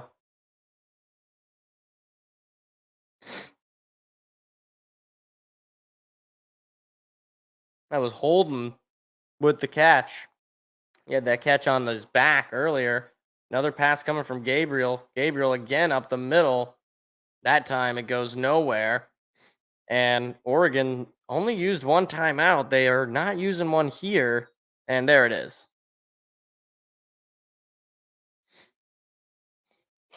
Like I said, they had plenty of time to march down the field, and they have taken advantage.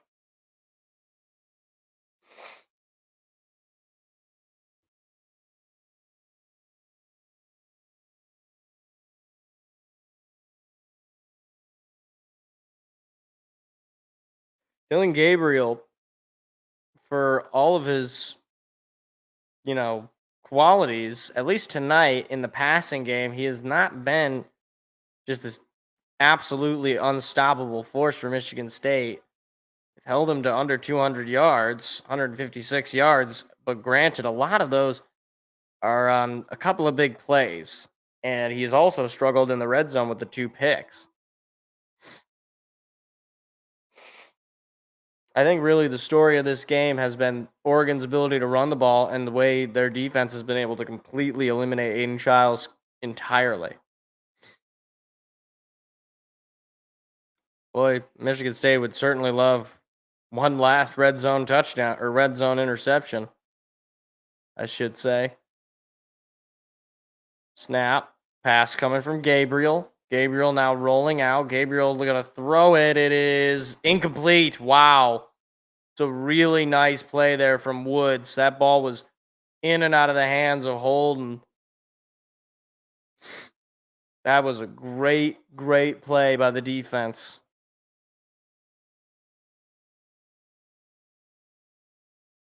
He had it, and then that ball just came out as Woods ripped it out. Wow. That's incredible. That is absolutely incredible. Here's another snap. Pass coming from Gabriel up the middle. This one is caught, breaking a tackle, but then falling down. First and goal, it will be, but just 17 seconds. They're gonna try to run another play here. And no, they're just gonna spike the ball. I don't really understand that. You have a timeout, you might as well just use a timeout. I mean, I guess the idea is that they get another play to run here.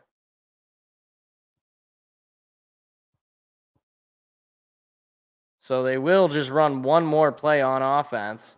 And then if they don't get it, then you probably call the timeout and bring out the field goal unit. But this has been the spot where Gabriel is throwing the ball to the white jerseys. So we'll see what happens here. Gabriel loads one up. It is incomplete. And no flag. Ferguson was the intended receiver. They're probably going to be able to run one more play. 3rd and goal with 10 seconds to go in the half. Now, if you're Michigan State, if you can kind of force this play to last a little bit long, you might be able to get away with one here. We'll see what happens. I gotta think it's going to be a quick release from Dylan Gabriel. Whistles are being blown. Timeout is called by Michigan State. Final timeout of the half. You might as well use it and come out of the timeout with something of a plan here.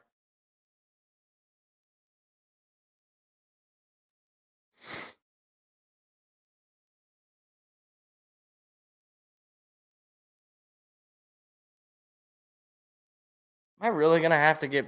No, I'll probably get Panthers-Bears. Ugh.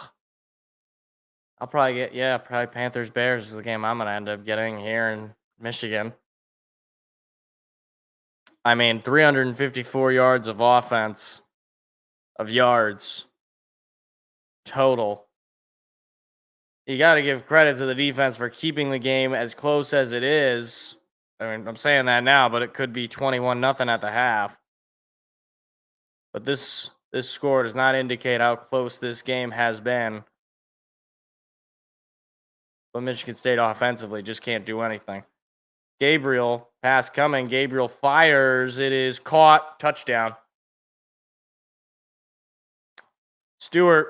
Evan Stewart makes a catch. And it is 20-0. Oregon, 5 seconds to go in the half.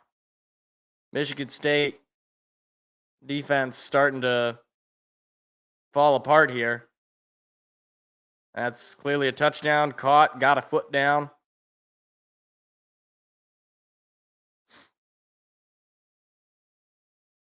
You get the Commanders game? That's kind of odd. What other games are there this week? I saw it, but I didn't quite get a look at all the other 1:00 games. Extra point attempt is good. So it is 21-0 Oregon. Again, the spread here for Oregon was, what was it, 22.5? So Michigan State still covering. still covering that. So again, if they hold it, if it's 21-0, you cover the spread. I already said that would be a success.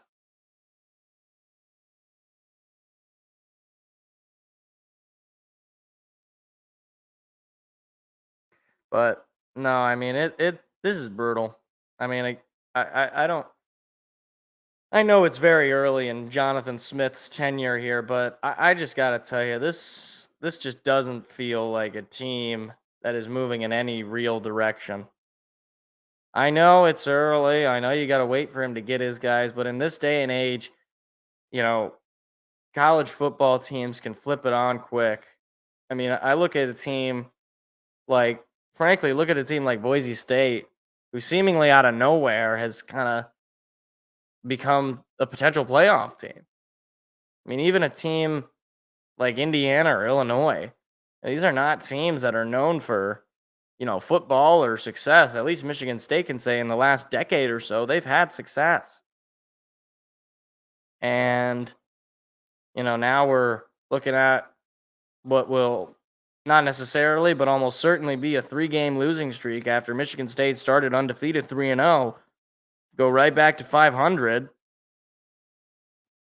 And then I believe they get the week off. I believe they're on their bye this next weekend. And then they got Iowa and at home, and then Michigan. And you're going to have to figure this out because this is the second game of this brutal stretch for Michigan State. Childs will go out there just to knee it to end the half, knowing that his team will get the ball back. So 21-0. Michigan State going to have to do a whole lot of heavy lifting. Oregon is 23-1 when leading at halftime. Their one loss was in 2022 against, you guessed it, Oregon State. So Jonathan Smith has been in these spots with his team down at the half and come back to win. Now, I don't know what the comeback was back in that game, but I got to say, Fox, you really picked a bad one for your Friday night game. I'm going to go fill my water up because I'm thirsty and sad.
I pretty much only ever get like NFC North games.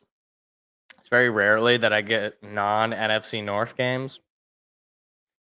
I want to say on week 1, and this was because uh I guess it just happened to fall this way.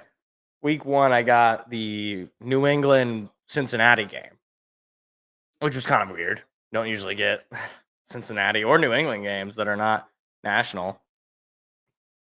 But teams that I almost never get, I was trying to think. It's a great question. Maybe like I don't really get Jacksonville that much. Usually we don't get the Jags games. Miami as well. Don't get that. Don't get Miami games a lot. Don't get Houston's games. Don't even really get Indianapolis games. This is a whole lot. A lot of this though is due to like just quality of the team. So like Jacksonville, not very good. So they're not gonna cover. They're not gonna. Fox or CBS or whoever is not gonna put Jacksonville as a national. I guess it would be Fox and CBS. They're the ones who have the regional games. NBC has the one that is the entire country.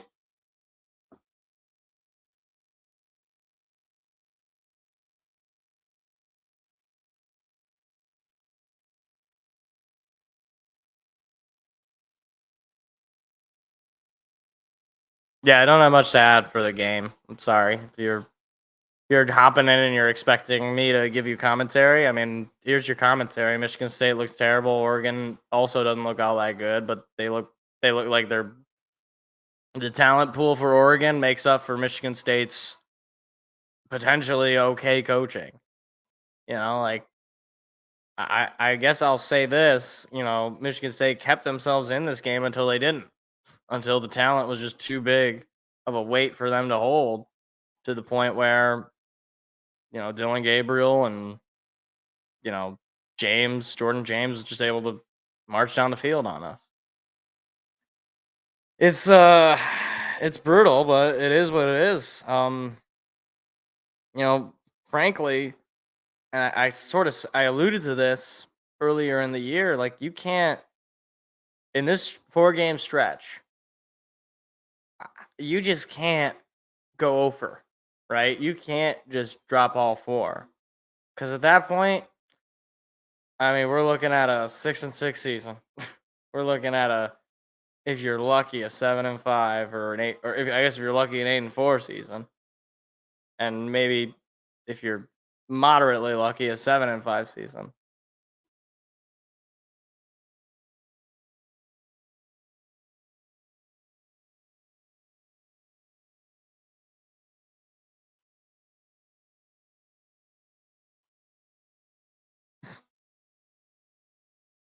Sorry, I got distracted by the Ohana local restaurant commercial. Oh my gosh, run away, dog. You're gonna get crushed by that bobcat of Lansing.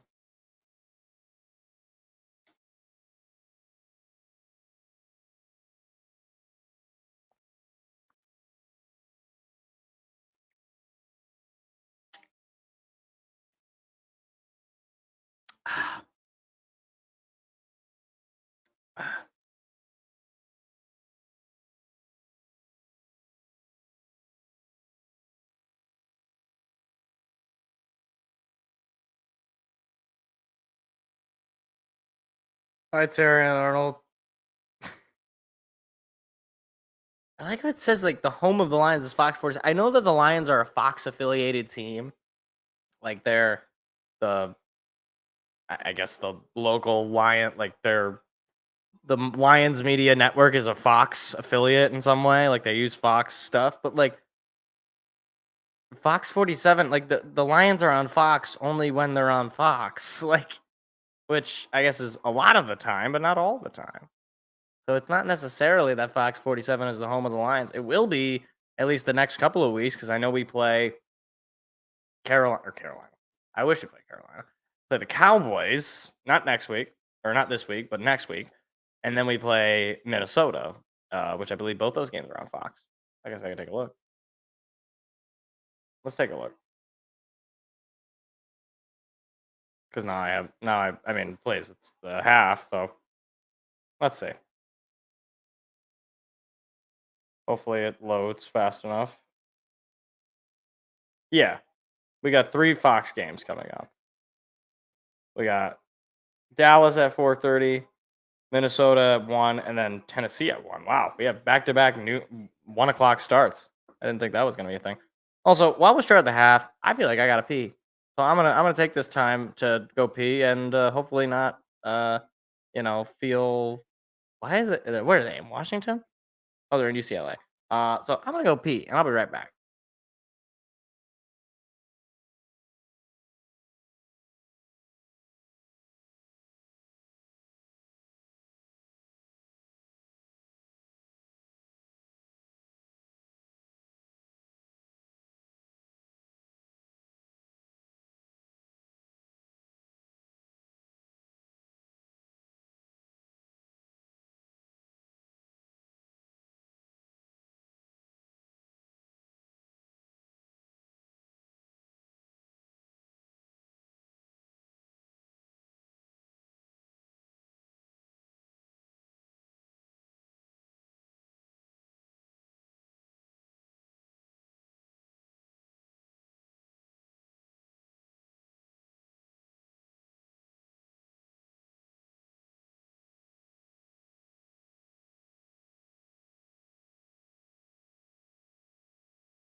Oh my gosh, I wish that Matt Liner would just like stop existing. So mean. It's not what I. It's like, oh my gosh, the Big Noon kickoff crew is like it's actually just like College Game Day, but like the Walmart brand. Like, and College Game Day hasn't had a good crew at least the past couple of years because Pat McAfee, for whatever reason, whatever I don't know what. Yeah, I guess he played college football technically, like as you do, but like, why is he? Why is he there? What is he? What does he even do? Why is he even on ESPN? What does Pat McAfee offer exactly? I never really understood why his show was all that popular either. Like I just it just came off his show just came off as like him yelling and like he would like swear or whatever, he would curse because he could do that because it's his show. Look at me, I'm wild. I'm not like those other radio shows. I'm gonna say the F word. I'm gonna drop. I'm gonna just say what I mean and say what I feel. And then he goes and signs the ESPN, and his show is no longer that because he can't do that on national television. Can't do that on cable TV. But then he's just like, it's like, what does he offer them? Like his whole thing was that he was like a crazy frat guy. He's a drinking dude. Like guy you drink a beer with, and he goes crazy, and he knows he's all about hitting and being tough and being a big, strong guy.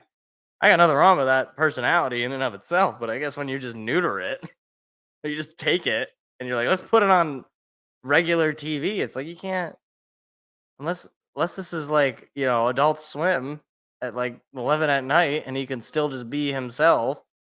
It's just not gonna work on ESPN. Certainly not gonna work on modern ESPN, where they're more concerned about how many terrible commentators can they keep on hire, and how many terrible shows can they put on. Like, I have a challenge for people and for myself as well. Like, who is on ESPN Sports Center other than Scott Van Pelt? Who Scott Van Pelt, yeah, I got him. Who else is on it? I genuinely don't know. I genuinely do not know. Now, granted, this could just be me being. Anyway, I guess like Scott Van Pelt, we already named him. Who else is on ESPN Sports Center? Who else is on Sports Center in general?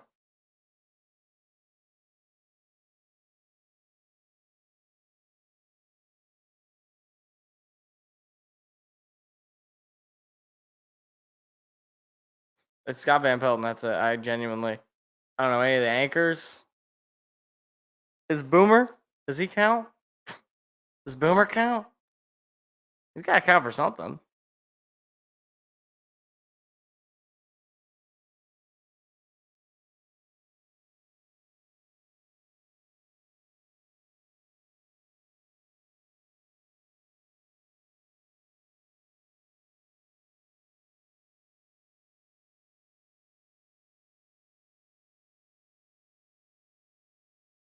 Yeah, I can't think of anybody. I'm like really trying to brainstorm. Who else is on ESPN? I mean, Stephen A. Smith, but he's not on Sports Center unless they like bring him on. Oh my gosh, this is the worst commercial.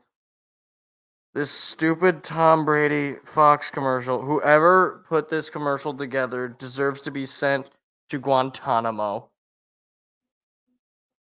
No, you will not be the greatest. What does Tom Brady know about broadcasting? Like what does he know? Did he do anything to learn how to be a good broadcast?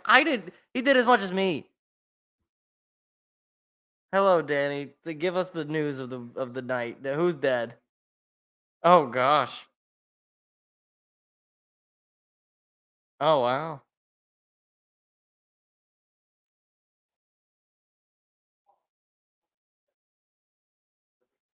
Who's this guy?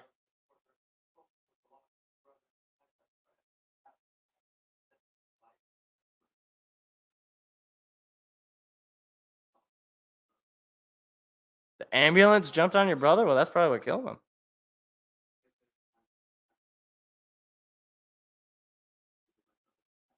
Wait, hold on. In this shot, there's just a clear. It's like he's got like a PlayStation controller. They couldn't. They couldn't like, hey, let's make sure we get rid of the PlayStation controller. I guess it wasn't that important to them.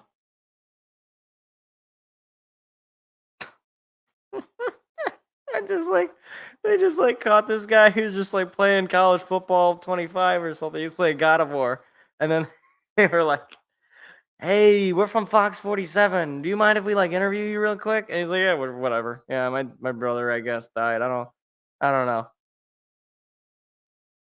Like, bro was just playing God of War Ragnarok and he just wanted to finish. He just wanted to get to the next area and they wouldn't let him.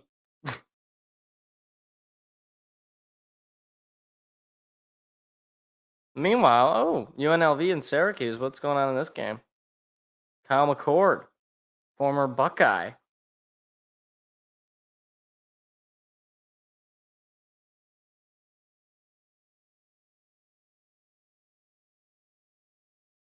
Oh, that game is a lot more interesting than this one.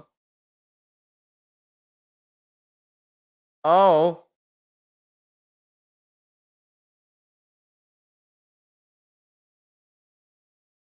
Uh-oh. Wow, 21-17, UNLV over Syracuse, the Orange. Houston TCU. I want to say this game was all Houston. Yeah, 17-0 Houston. Now TCU. Oh, that's a beauty. That's a beauty of a play. 1-on-1, gets the separation at the last moment. Oh. Well, what the heck? Where's the safety help? Wow. Wow. So Houston wins 30-19. I'm just gonna be honest. Isn't it crazy that just a couple of years ago TCU was in the national championship? Like that's got to be one of the saddest like drop-offs of like a team that was one win away from being national champions.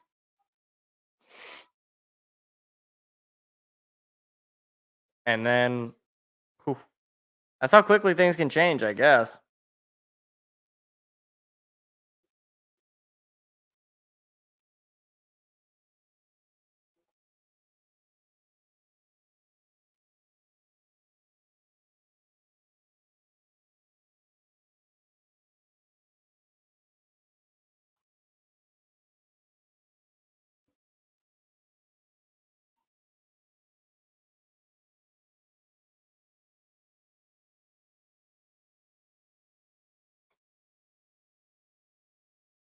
Oh wait, that's right, because they don't have Fox doesn't have doesn't have Family Guy anymore, so they just got terrible animation shows.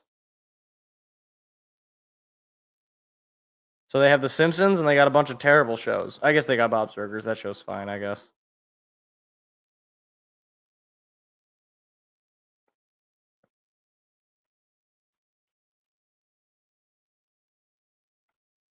Man, I remember when Fox's animation lineup was actually pretty good.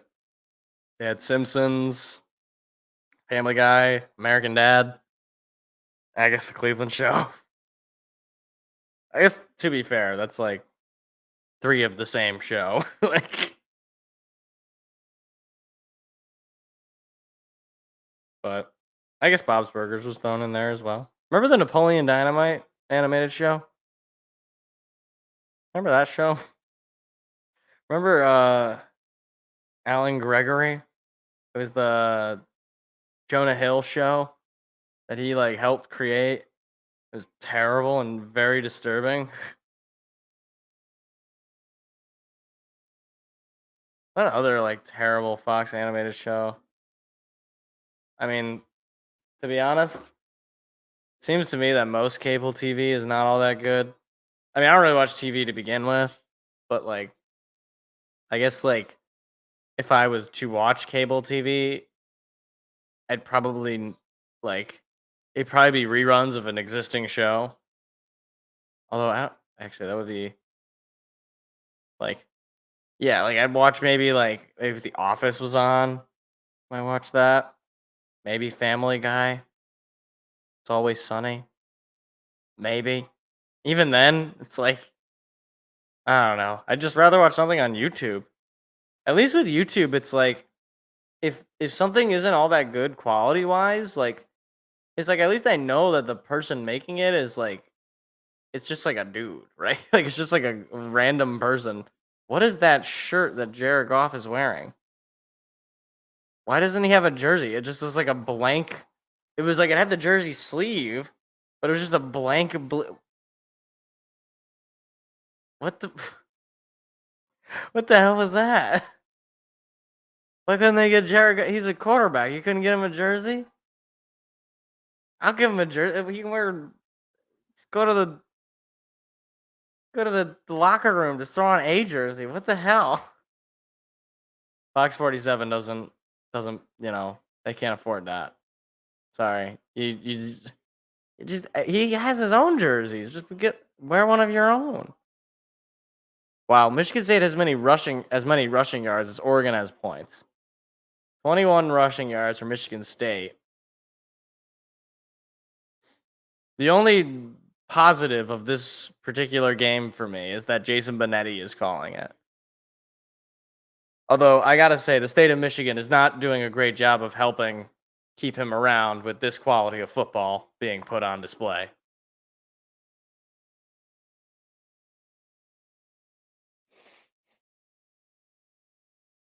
He's probably much more invested in what's going on with the Tigers. And then eventually he'll be probably stuck doing a lot of playoff baseball. I say stuck as if that's a bad thing. Because what I reckon is he's probably doing this game because it's Friday, and then tomorrow he's going to be doing one of the Fox games, probably the 3:00 game, because he's like the second tier, which is crazy to me. He should be like a number one because he can do every freaking sport, man, except hockey. I guess he can't do hockey. The hockey team, like Michigan State's hockey team, or the Red Wings? Because I saw they were winning 2-0. Speaking of, I guess I can take a look. Did they end up winning? It was preseason hockey, but Marco Kasper had a couple of goals. Oh, they lost. Wow. I guess I didn't miss much. Marco Kasper had a couple of goals. It was 2-0. And then in the third period, it was 3-1. We blew a 3-1 lead in the third period. Yeah, it's going to be a fun year. Childs is going to throw it. It is caught this time by Jack Velling. Second catch of the night. It'll be second and short. Lake Superior State? How was that game close? Is Lake Superior State good? That's crazy, man. I mean, I know it's preseason, but I said last year, like, I was done with Derek Lalonde. I don't see what he does and what he offers to make this team better. But hey, Red Wing fans are, high on their own supply. So Aiden Childs will run it on the RPO and pick up the first down. And I want to say that's the only rushing play that resulted in a first down for Michigan State. We'll talk about that next week's show because hockey season starts next week. We'll do a little preview of the NHL season and a few storylines going into it. But I don't dig what's going on with the Red Wings right now. They're gonna have to really. The guys that are being brought up, they got to really be good. Childs is gonna run with it on another RPO. And Childs is going to be taken down just shy of the 50. It'll be second down, but a pickup of 6. So Childs starting to make plays on his feet. See, the problem here is like when you're down 21-0, you got to think that the defense is playing a much different kind of scheme than they otherwise would. They're pretty much okay with you running the football on them, because they know that that'll at least eat away the clock, and your defense's inability to make the stops make all the difference. As Lynch Adams picks up 3 on the play. It'll be 3rd down and 1.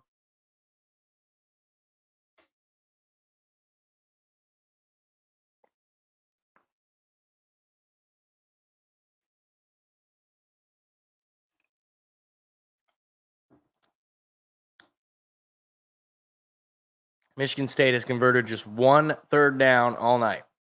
1 for 6. This one is at midfield. Childs is in the shotgun. Snap. He's going to run it. Childs cuts the other way. Childs has some room. He will pick up the first down, but not much more. He thought about trying to make more out of it, and good on Childs to just get those yards. Because I thought maybe he was going to get caught trying to get more than he really needed. It was a design run where he initially was following the O-line, and then as that play did not develop the way he wanted it to, he had to improvise. And it's worked on a couple of occasions now in this drive. Here's the snap. Play action, pressure coming, and Childs is brought down and sacked. That's, the 4th sack of the night? Aiden Childs is just getting beat up.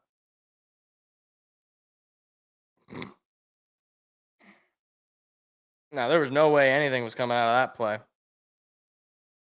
Just no way. I mean, Childs had no time to look for anybody open, let alone to throw the ball. So it'll be 2nd and 17. Childs is in the shotgun. And I don't know if they're going to get a playoff, and they're not. No, timeout's got to be called. So that's Michigan State already having to use a timeout. I know that there's very little shot that they win this game anyway, but certainly lowers with that timeout being used.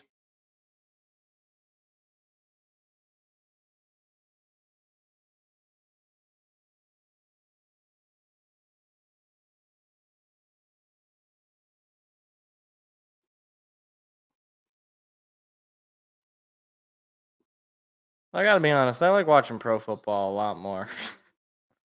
Watching this is just so painful.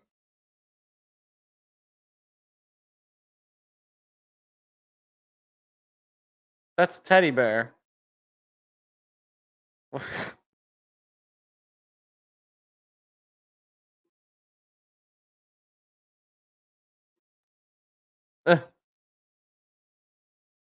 How did they fix that teddy bear? That teddy bear was like burnt to a crisp. There's no way they just bought a new teddy bear. There's no way.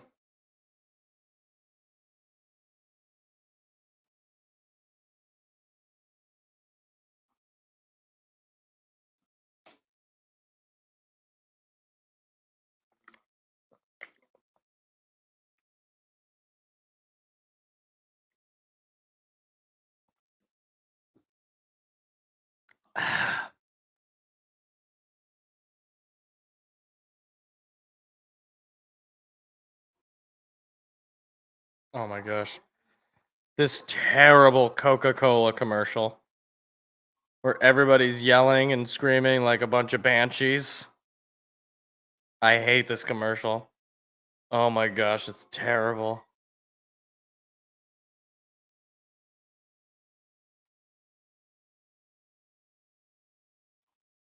Or if Michigan State is just bad.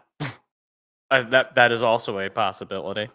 But once again, I guess I don't really follow college hockey or care that much anyway. I care in so much as there's some future Red Wings on Michigan State's team, or at least one. I know Red Savage, is he still playing for Michigan State? And what's his name? The goalie, Trey Augustine.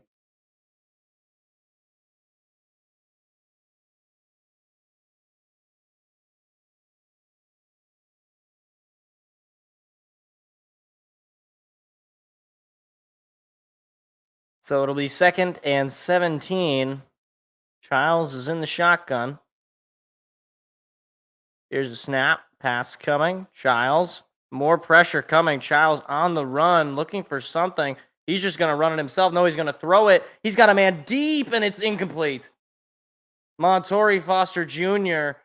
couldn't hold up, and that would have been or Jerron Glover, excuse me.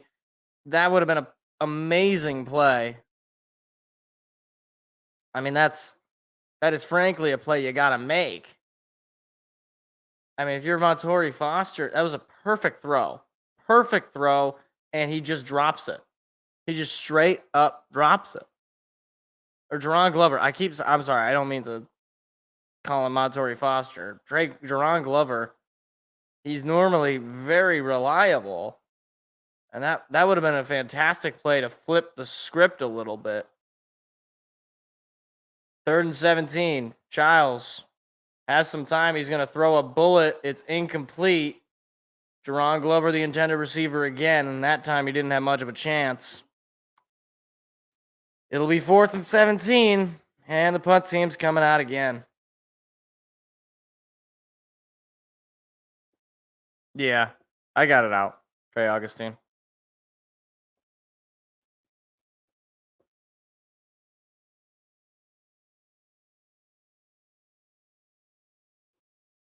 Just, again, I didn't expect much of this game for Michigan State, but I guess even in not expecting much, I guess, like,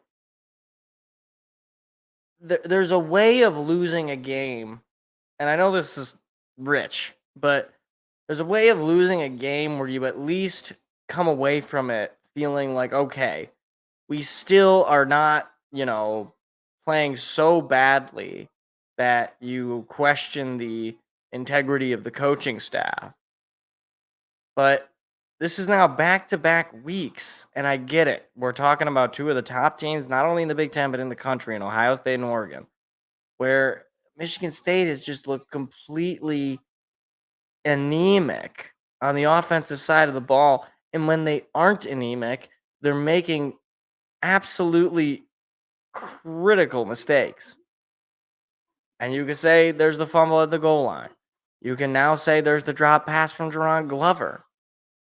I mean, you could probably say a few more miscues on Michigan State offensive line, not giving Aiden Childs more than, half a second worth of time to throw the ball. We'll see if the defense can somewhat keep them in this game. But again, if you're Oregon at this point, you're just running the football. I don't see any reason they should be throwing the ball. Period. Frankly, if they were throwing the ball, I'd be upset if I was an Oregon fan because there's no reason for you to throw the ball. You throw the ball, you're putting yourself in a bad spot, actually, because you're giving Michigan State potentially more time, and you had a chance to throw a turnover, which we've seen Dylan Gabriel do twice tonight. It's about to be tomorrow, by the way. This game will end tomorrow.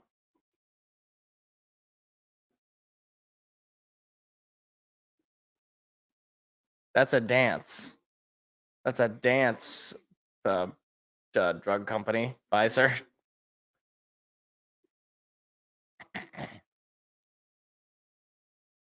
They're playing. What is that stupid game? Polo? I don't know what it is. Thank you, Pfizer. I will be sure to take your drug. I'll be sure to do it. I'll definitely be doing it. I'm not even putting my hand on my face and hiding it and then doing a sarcastic grin to the screen. I'm not doing that. Could be 35-0. Could be more than that. It could be like 40-0. They had one stop, and that was that first series where they made them go 3-and-out. Outside of that, they've gotten lucky, or I'm not gonna say lucky on turnovers because they did force those turnovers, but they've gotten lucky in so much as Gabriel threw some bad passes.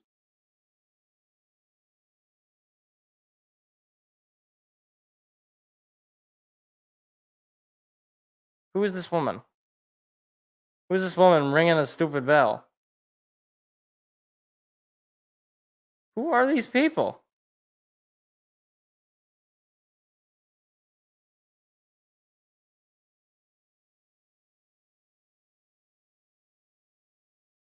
Here's the snap, and I thought Gabriel was trying to hand it off. Now he's just going to run it, and he goes for just about a yard. I don't know, maybe there was a miscommunication there.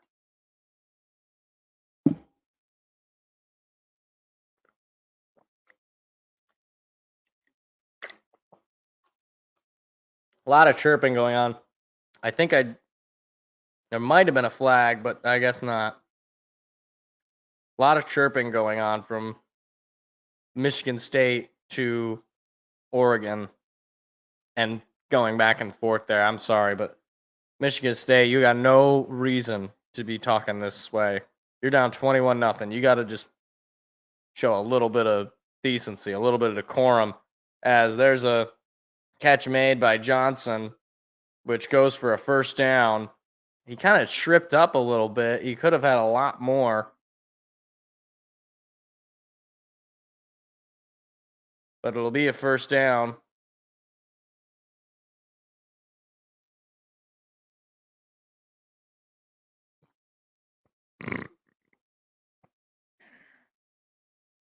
Tez Johnson, 5 catches for 41 yards. One of the top receivers for the Ducks. Here's a snap, and it's a direct snap to James. And James will pick up about 7. And it'll be 2nd and 3. I mean, at this point, yeah, just start doing direct snaps to James. Just start doing that.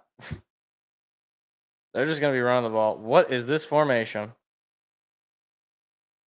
Here's another snap, and it's a toss to Tez Johnson, which picks up the first. What? I mean, it worked in that it picked up the first. Yeah, they switch every year. So next year they'll do the American League, but this year they got the National League because they had the National League last year. Pass was this caught there by Ferguson for a first down, and Oregon's really starting to move down the field. I'm going to be honest, guys. I think at a certain point, I'm not really going to call much of this game.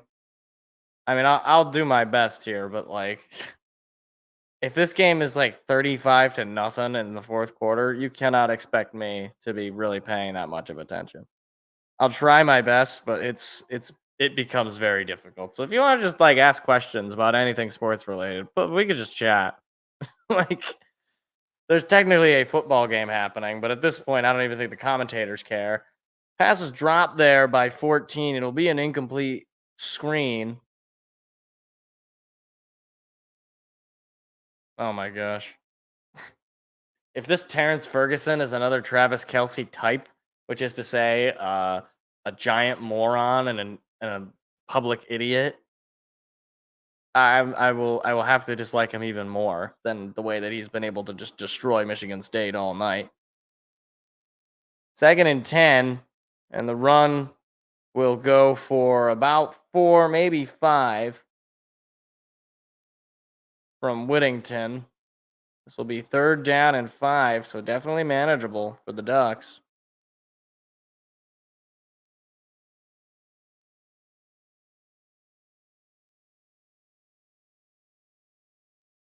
Oregon is 5 for 7.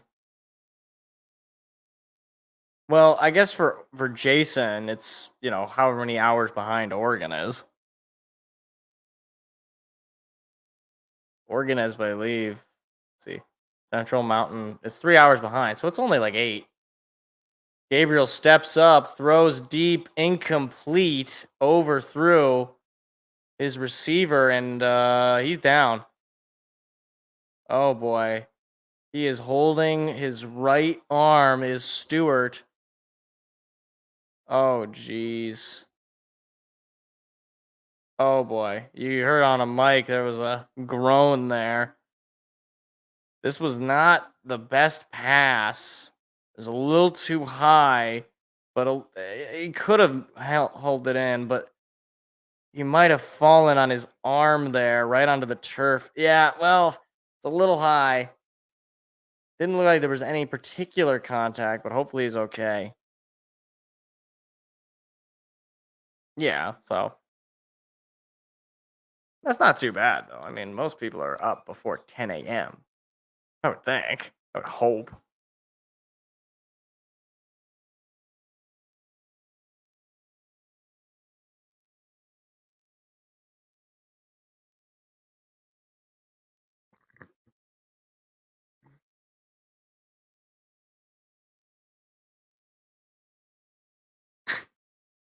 What? What is this commercial? What is this drug for?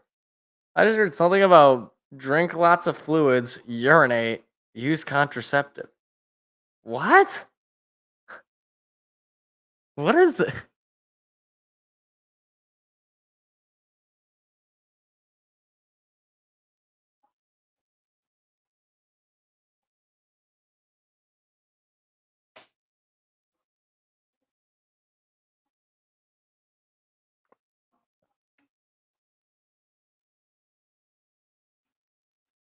Hold on. That Wendy's ad just referred to a 7:46 in the morning Coca-Cola. If you're drinking Coca-Cola at 7:46 in the morning, you need to go get help. You need to go see a doctor, you fatty. That's disgusting. Or I don't even drink soda or pop, whatever you want to call it. I'm from Michigan. We call it pop. I don't even drink pop. The idea that you would drink a pop at 7:46 in the morning, I want to be sick just thinking about that. I want to be sick. Forget pop. I would be sick at the thought that somebody was eating like a cheeseburger at 7:46. And I know I might be in the minority. Some people don't care about this.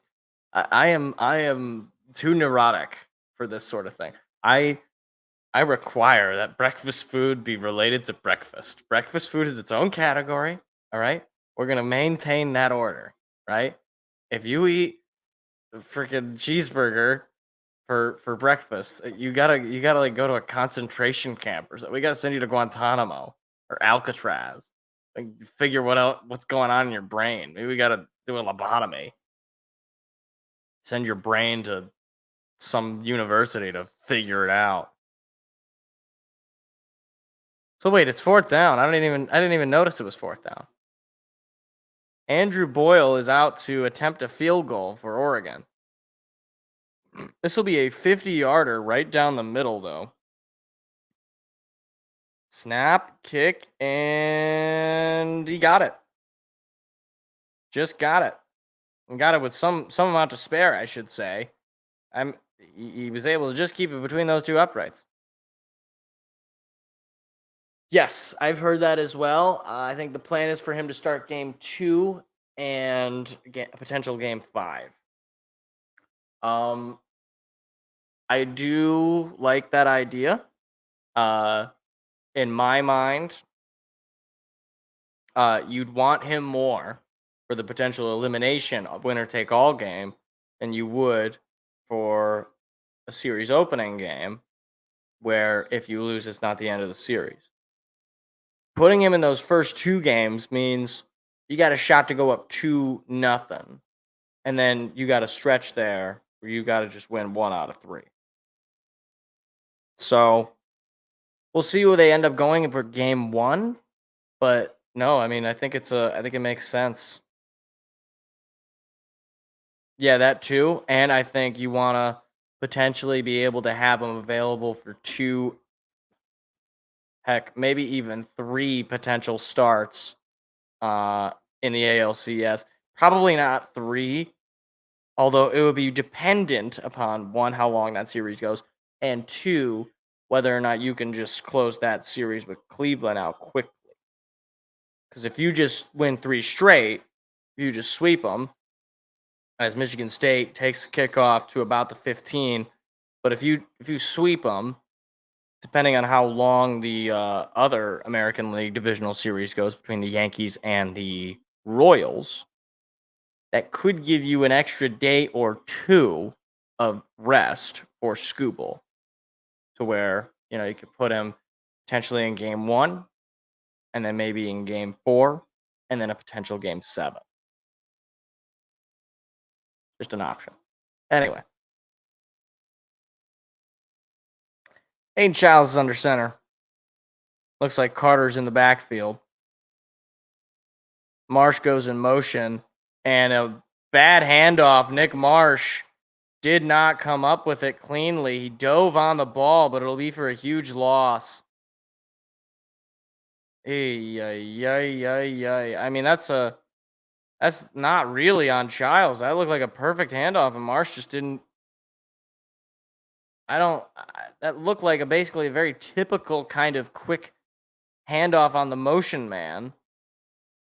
So instead of what would have been a reverse, it's 2nd and 16 inside their own 5. Michigan State just continuing to get in their own way. And Childs is going to keep it. Childs looking for a block, gets a hole, dives forward for a nice gain. It'll be 3rd and manageable.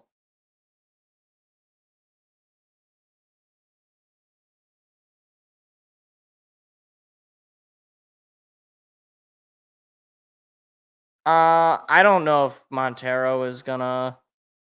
I mean, you might get Montero in there. I guess it's 5 games set. You'll probably get Montero in there. I don't know if it's gonna be like a regular start though. I mean, like, maybe I could see Olsen or Montero. I know Jackson Jobe is gonna be on the roster, so they're definitely thinking about continuing to use him. And a whistle is blown. Michigan State, I believe, just called timeout. No, it'll be delay of game.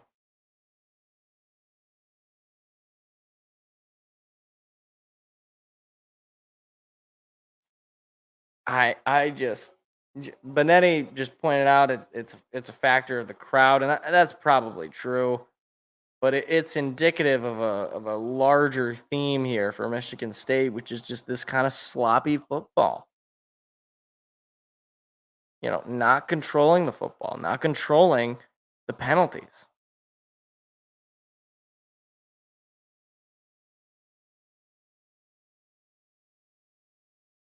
Third and 7. Pass coming from Childs. Childs under pressure. Childs now on the run. Childs going to throw, and it is incomplete. And Nick Marsh was the intended receiver, and that ball was not even all that close. 4th down, and they will punt it. You wonder at what stage Michigan State starts going for it on these 4th downs. I mean, certainly not now, but that's just not. Ball was not even close.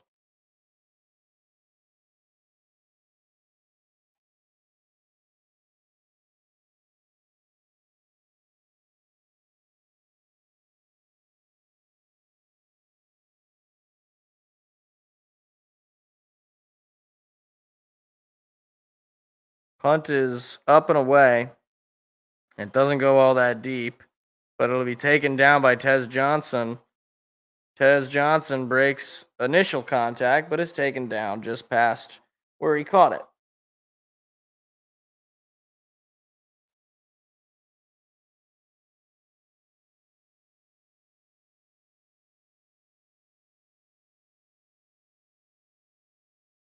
$24-0.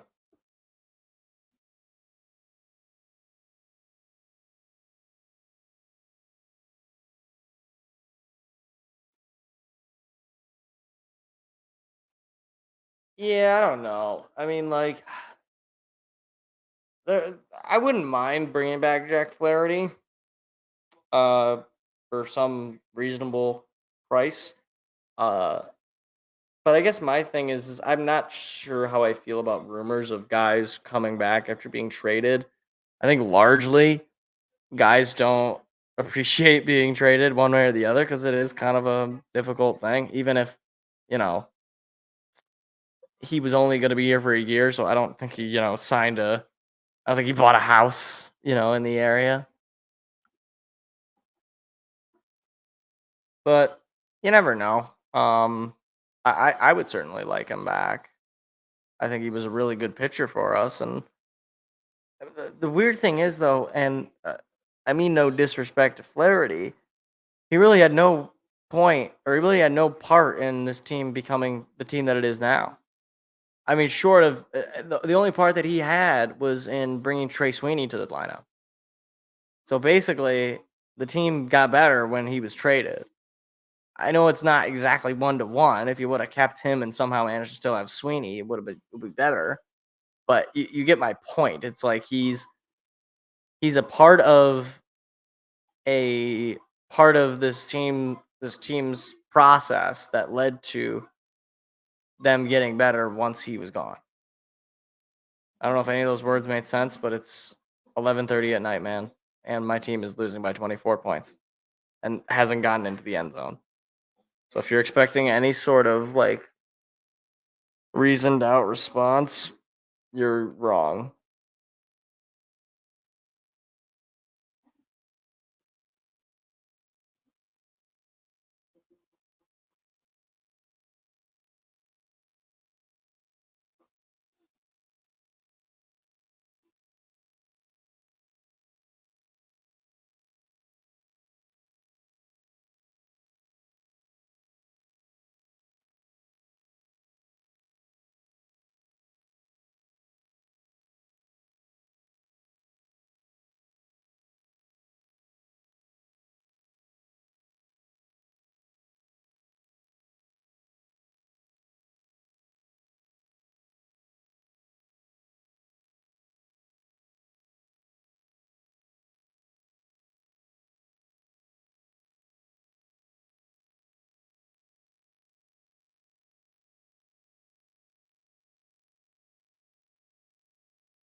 That's absolutely it's crazy. And they're going to run it with James for pickup of just a few.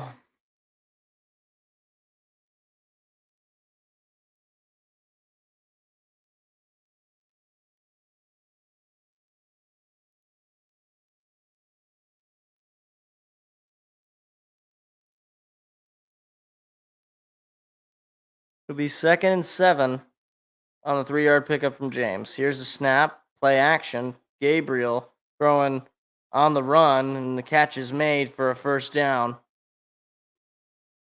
At this point, I'm just watching the clock. Oh, you have to get rid of Baez. That goes without saying. If they don't just buy out Javi Baez, I will have severe doubts as to what exactly they're thinking got them here. Like, whether you like it or not, right now, Trey Sweeney, he's your shortstop for at least the time being. You can always get better at the position potentially, as there's a high pass that was tipped incomplete and almost intercepted. Taz Johnson was the receiver who could not hold on, and Charles Brantley almost got that ball out of the air. He's not opting out. Why would you opt out? There's no reason for him to opt out. He would much rather, for one, he would much rather just continue getting paid. And he would probably also much rather play, even if he sucks.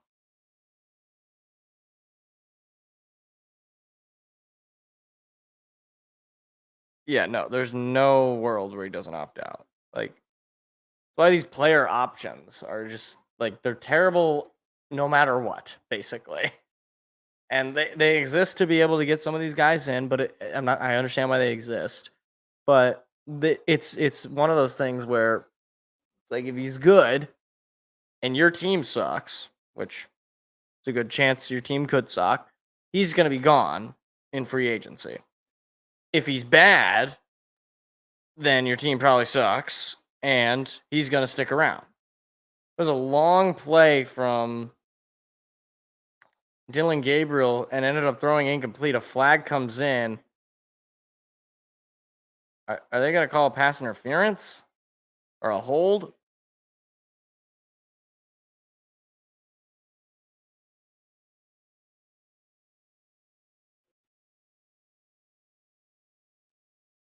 It'll be an ineligible man downfield on Oregon, and then a defensive holding by Michigan State, which is an offsetting, so it'll be third down. Okay.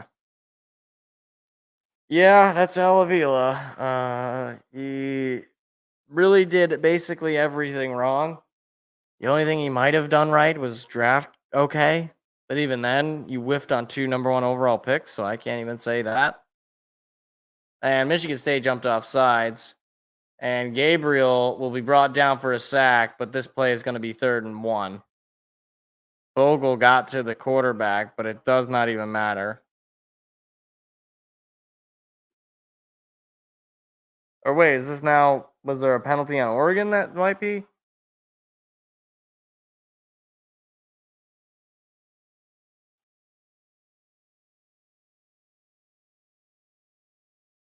Let's see.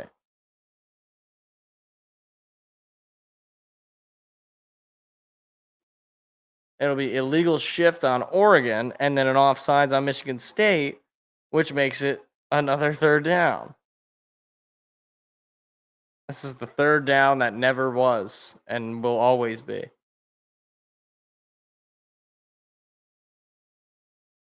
Yeah, I don't know. I mean, like, you can't give him a lot of credit because there's no guarantee that any of these guys would have performed the way that they have under his development, under his, strategy of development of players, because no players really developed under him, frankly. Riley Green, maybe. That's about it. And there's a pass that is caught by Johnson for a first down inside the final 2 minutes of the 3rd quarter. Yeah, I just don't see any world where Al Avila is like really getting any credit other than, okay, well, you drafted guys who were able to be developed into good baseball players. But even then, it's like, is Chase Young some like bona fide superstar? No. Chase Young looked kind of bad.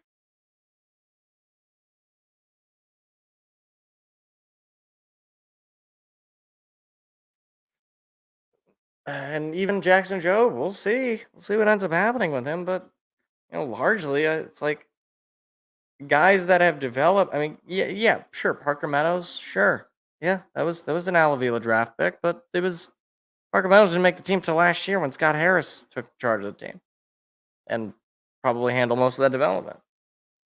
And when you send a guy down and he comes back and he's top of the line hitter, that's on the current president of baseball ops. It's not on the past. Gabriel throws. It is caught once again by Johnson, who is forced out of bounds. Yeah, Keith was also. I mean, every single player on the team outside of Trey Sweeney was in some way, shape, or form connected with Al Avila. Kerry Carpenter, Tarek Subel, Patrick Torkelson, Dylan Dingler, Jake Rogers. Jake Rogers was one of Al Avila's trades. Jake Rogers was the Verlander trade. It's funny how that works. We get the last laugh. No, we don't. James runs into a wall, and that will do it for the 3rd quarter. Thank goodness. We are entering the final 15 minutes of this game. Oregon is currently covering the 22.5 point spread.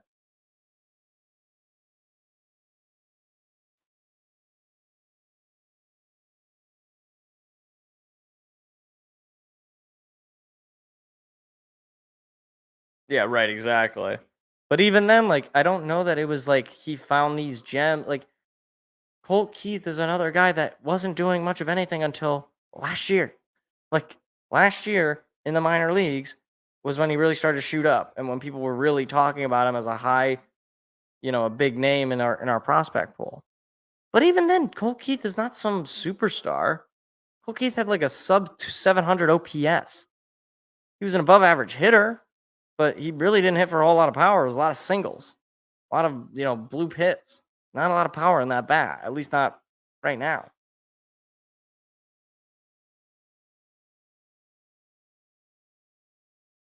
I'm only laying these caveats to say, like, it's not like what the Tigers are doing is truly incredible. They're playing like a top of the line baseball team with elite talent, but they don't have elite talent. They're just doing it. Like,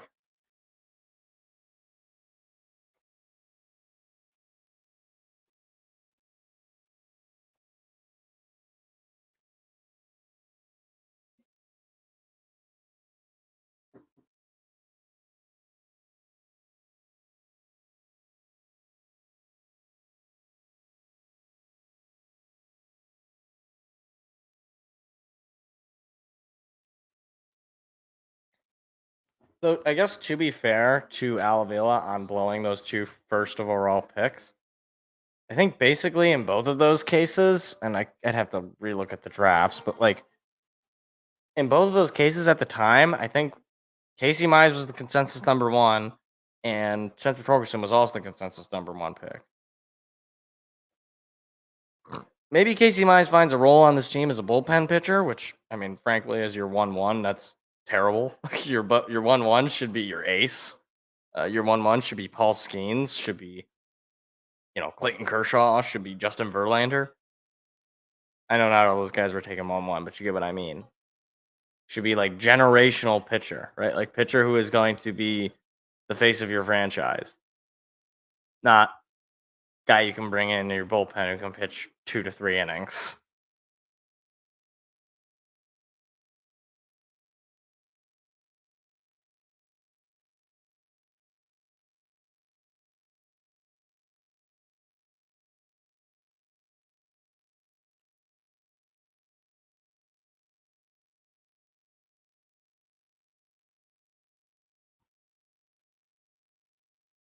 That's what I'm saying. Like, being a top ranked prospect in a pretty bad farm system doesn't really do much for me. Like, in 2022, Tigers farm system was like one of the worst. So great, you're like really good amongst a bunch of bad players.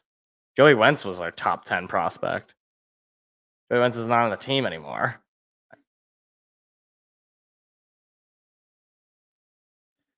In general, I just don't find prospect rankings to be all that amazing or indicative of any sort of success.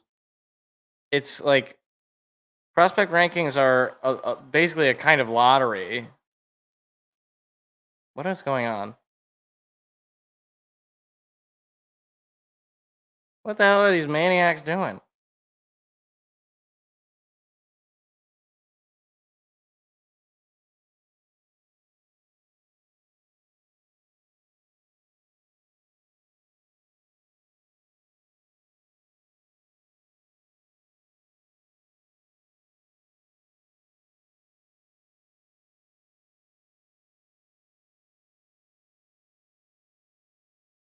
I don't know what the hell I just watched. Dylan Gabriel's going to load up a pass over the middle. It's incomplete.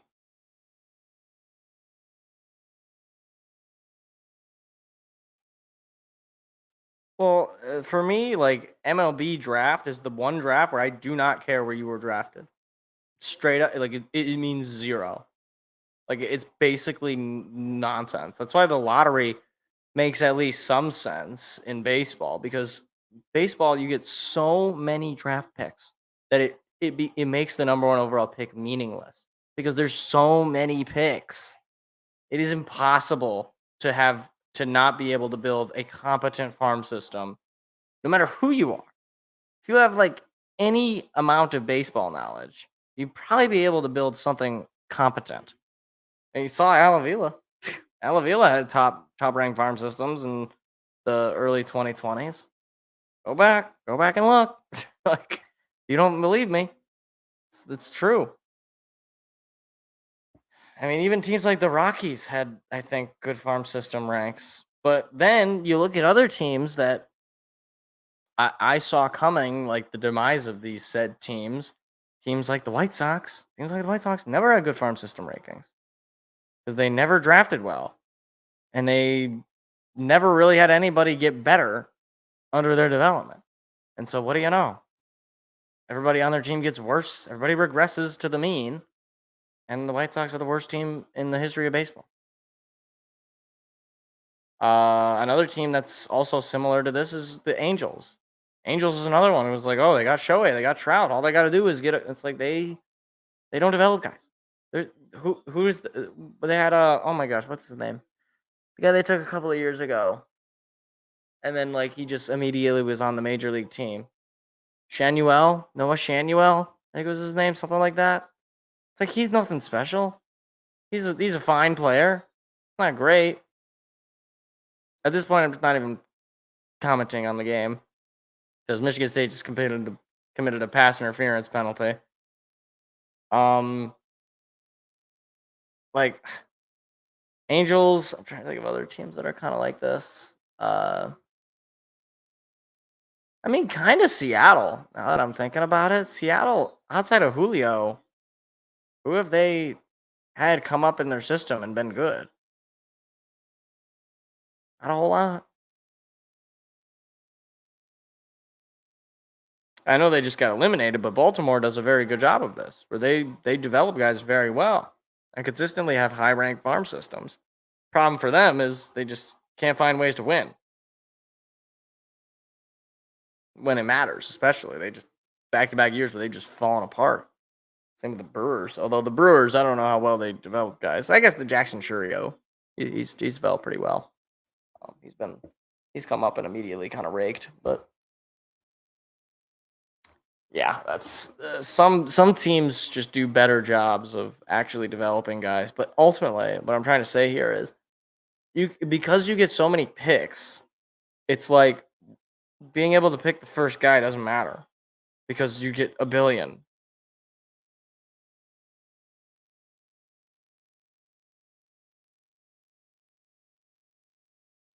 And they probably never will be soon. It's similar to hockey in my mind, where it's like, if you're not here 4 years in after we drafted you, I'm never going to see you. Like, it's just not going to happen. You might get traded. Like, you might be in a trade package. That's about the closest we'll see with you.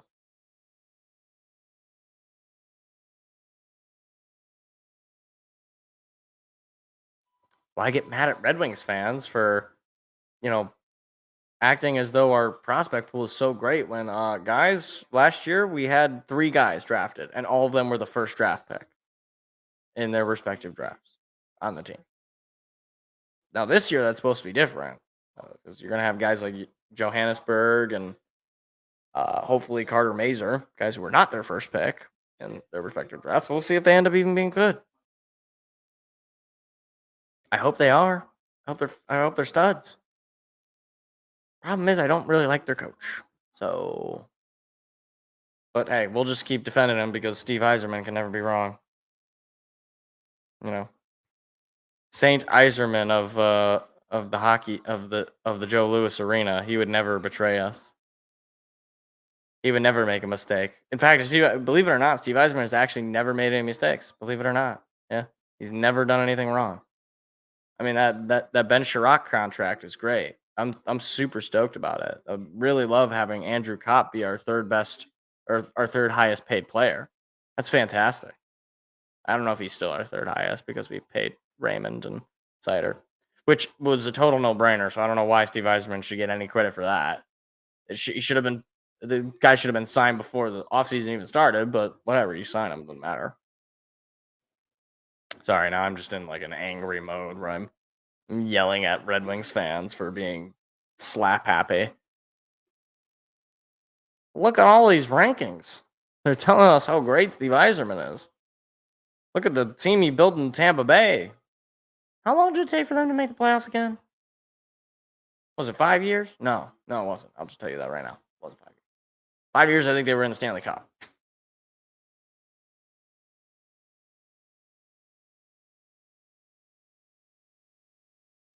Bo Brisky has turned into a solid piece, but I mean, like, I don't know when you took him. I guess it doesn't really matter. He's a contributor, so yeah, I'd consider that a good good play, a good pick.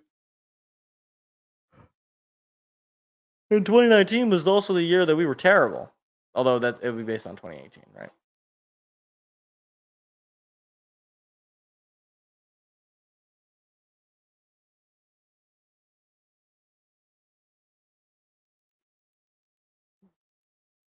I'm just telling you right now, though. I'm just on a Red Wings rant.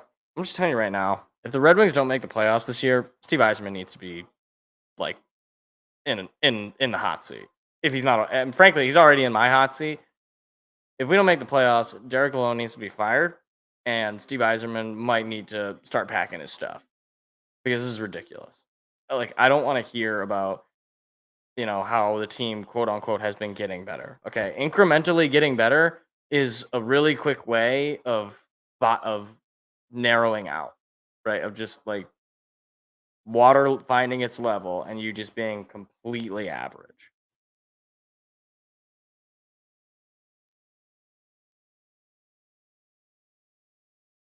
I mean, he was a spot starter for a little bit there. I remember hearing some morons saying that he was better than Casey Mize as a starter, which is I don't know about that. Casey Mize could at least start games. Bo Brisky does not start. He might be more valuable in his role, but we'll see.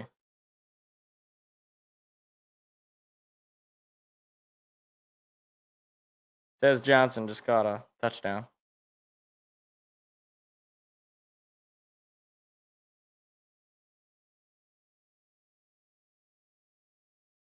Just look at this. Just look at this. There was never a point where Michigan State had a chance. Aiden Childs is your leading rusher with 29 yards. Aiden Childs hasn't thrown for over 100 total yards. Wow. I didn't think you could get any lower than the Ohio State game, but man.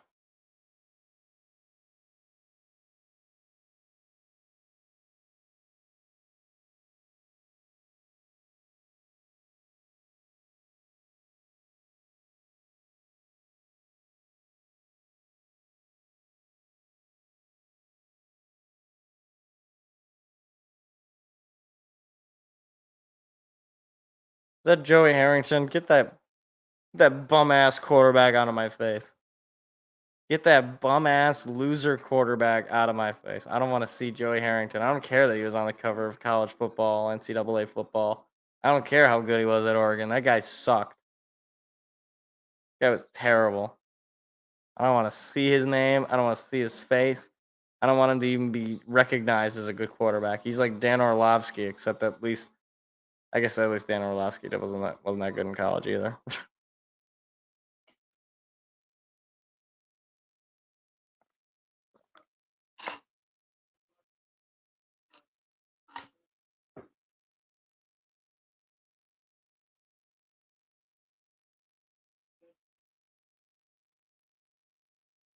That guy's got 4 of the same dog.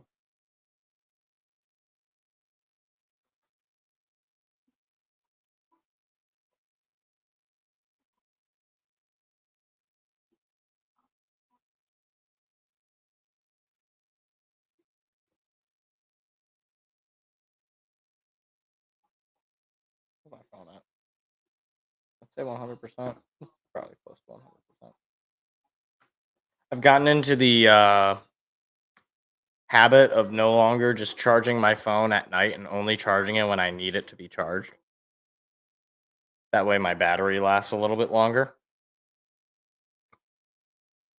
Cody Clemens.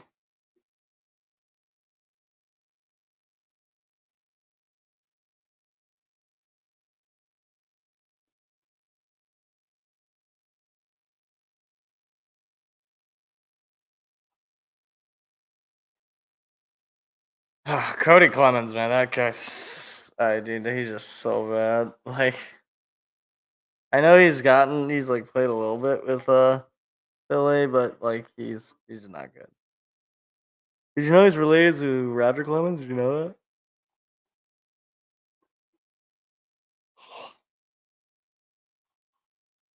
Oh my gosh, I hate this commercial so much. I want it to stop.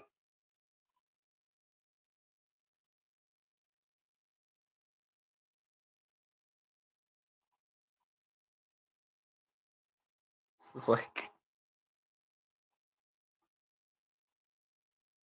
well, like every time he took the plate, you'd think Matt Shepard would like, he was about to lose it because he's like, oh yeah, he really is competitive because of his dad. It's like, yeah, I bet he is.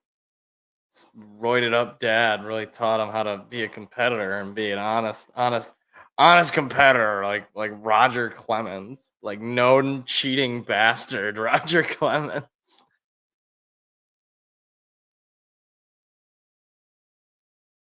Known cheater and general jerk Roger Clemens.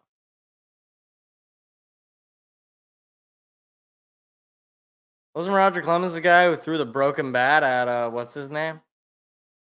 Wasn't that Roger Clemens? It's like this guy's like a total jerk. Like, I'm glad he's not in the Hall of Fame. I hope he never goes in the Hall of Fame. I was gonna say another word. Guy's a jerk. Guy is a mean person.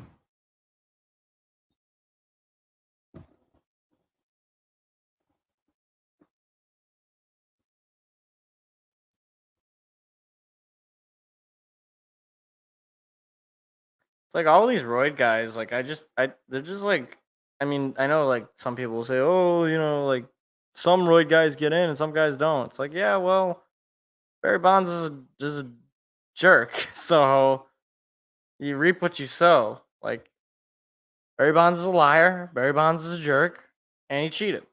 I don't care how many home runs he hit.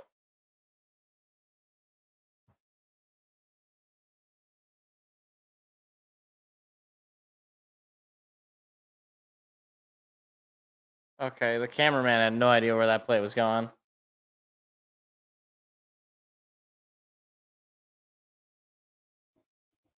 Oh yeah, and great video by the way, by and that's baseball about Pete Rose and his Hall of Fame case. Uh, yeah, I mean, like I think it's pretty like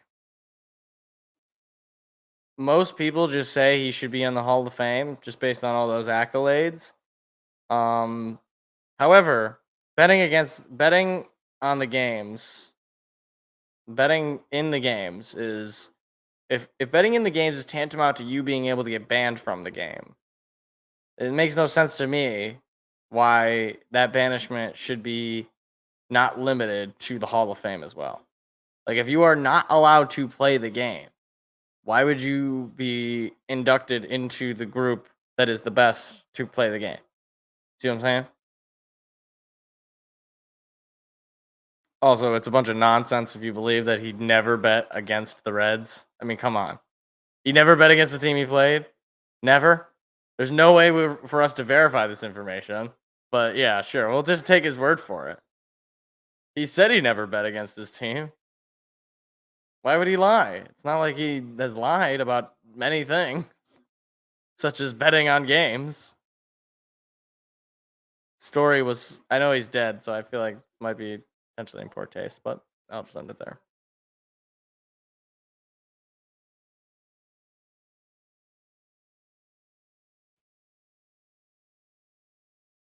Who else was in that draft?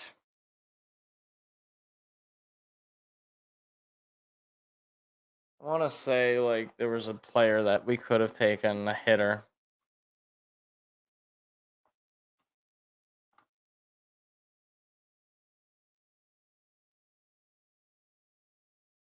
I mean, Alec Boehm. He's pretty good. Could have had Alec Boehm. That one kind of hurts.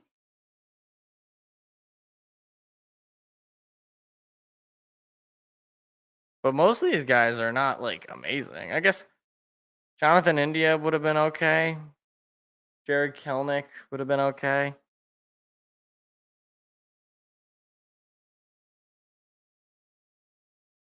I mean, the Royals managed to get Brady Singer. And Brady Singer, I think, is doing a lot better than Casey Mize.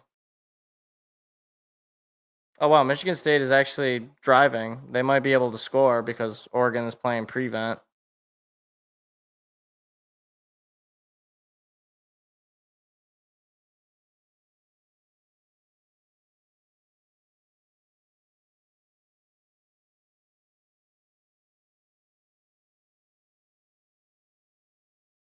Yeah, and he did not do well.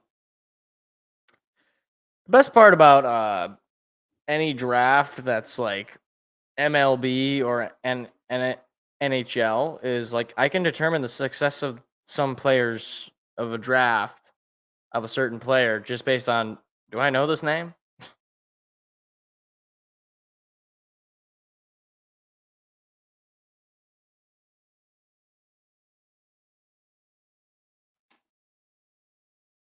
Can we please just get on the board? Can we cut the spread? Well, no, because it's 22.5. So even if we score 7, it would be 24-point lead.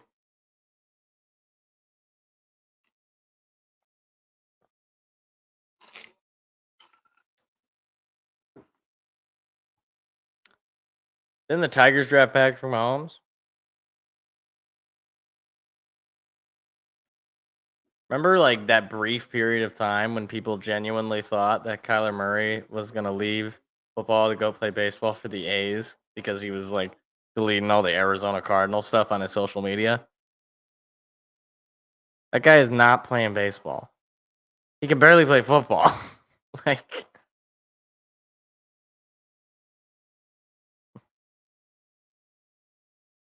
hey, Lynch Adams scores a touchdown.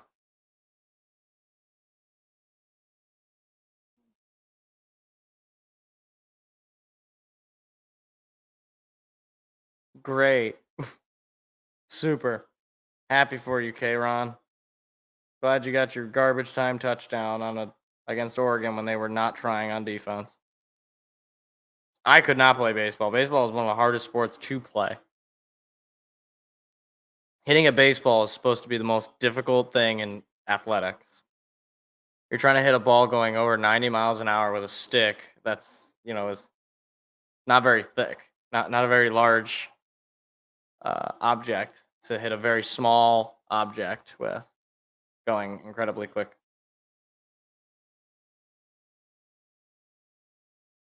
Jonathan India isn't all that good either. Like, he's okay. Don't get me wrong. He's not some like can't miss guy. He won Rookie of the Year, but since then didn't really do much. Alec Boehm, on the other hand, is a much better player.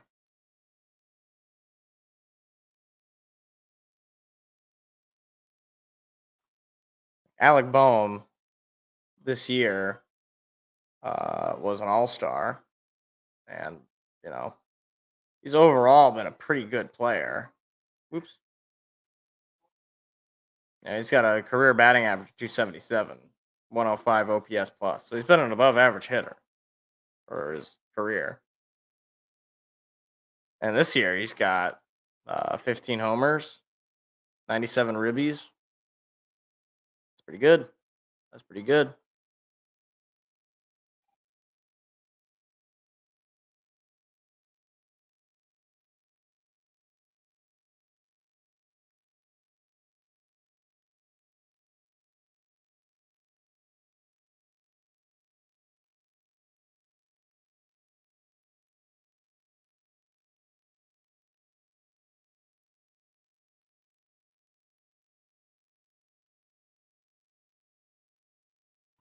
Well, problem with Dennis Rakestraw is he's not really like, who would he start over? I mean, even like we didn't use a first round pick on him. He's not starting over Terrion, not starting over Carlton, and he's not starting over Brian Branch or any of the other safeties. Or Amik Robertson, frankly. So I think he's like perfect for a depth guy.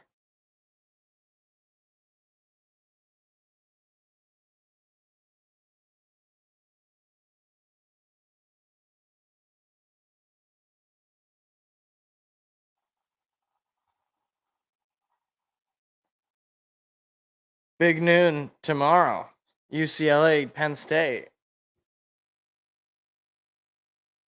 Isn't that the Beetlejuice Bridge?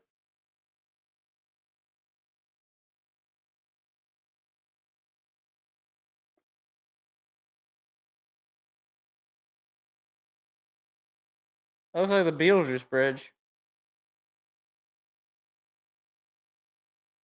I don't know if that's a Beetlejuice Bridge. It looks like the Beetlejuice Bridge.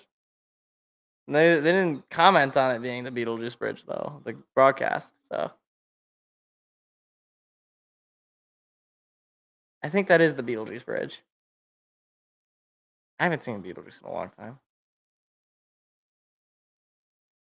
Yeah, I don't. James Franklin is such a absolute con man, fraud, bum. I can't stand James Franklin. Guy's entire career is based on Saquon Barkley carrying his ass in a weak 2016. He's a total con man. Never beats anyone of consequence. And every year I got to hear from these smartest people in the room how Penn State looks really good. And this is going to be Penn State's year. Penn State's like Nebraska. Except at least Nebraska is kind of fun this year.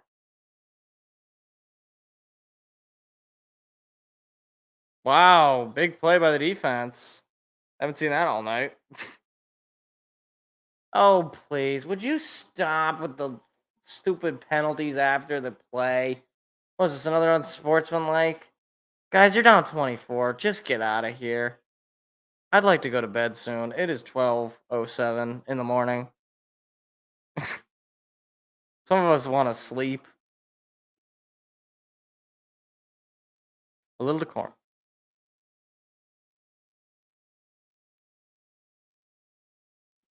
Oh my gosh. These refs are just unbearable.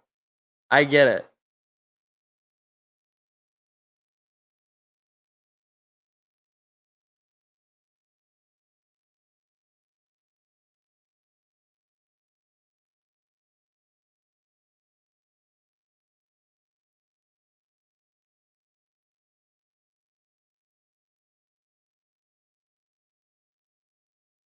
I mean, hey, the way this game is going, I might as well fall asleep.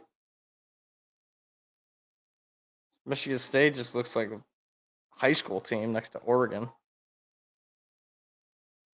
So let's see. The difference between Michigan State and Ohio State was the difference between Michigan State and Prairie View, and that is also the case for Oregon. One problem: both of those teams are in your conference, so you're gonna have to get good quick.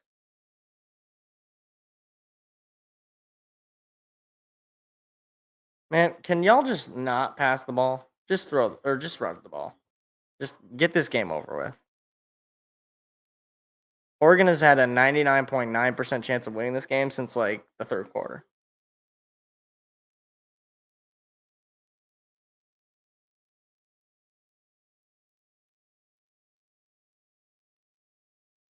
Dylan Gabriel's not even playing.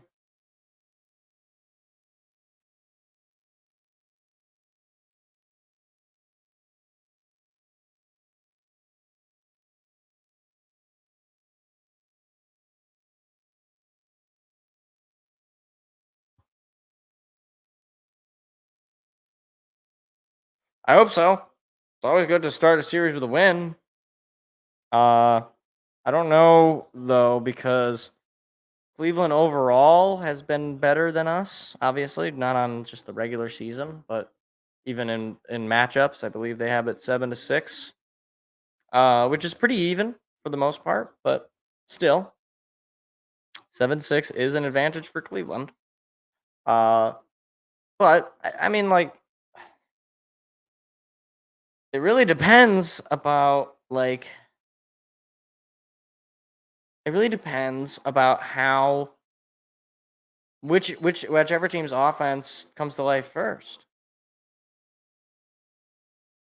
Like it's basically what it's been like for these Tiger games, and well, for Cleveland, they've also struggled offensively, but recently the Tigers have been a much better team offensively. So you never know. Whichever team really gets hot first, and the Tigers are obviously hot. Cleveland has been, kind of waiting in the wings. So I don't know how beneficial it'll be for them to wait this long, but you'll see. I mean, well, you could flip it either way. Luckily, the Oregon quarterback did not look like a Heisman winner. I look like I want to go to bed so bad. Isn't it great that the Big Ten added the Oregon guys? Isn't it great? Isn't it super that I have to stay up. Maybe you could say you don't have to, but I am. In order to watch the full performance of my team, I would have to stay up all the way past midnight. But it's Friday. Shut up. Shut up. It's still miserable. It's still, even if they were winning, I'd be dead. Like, it's going to get even worse in college basketball when, you have to take a California road trip and you're playing UCLA, USC, and Washington 3 games in a row. And they all start at like 9:30 at night. Those are weekday games, probably. Tommy Schuster is in at quarterback, guys. That's how you know the game is over. That's how you know things are bad. It's the second week in a row where Tommy Schuster has had to come in.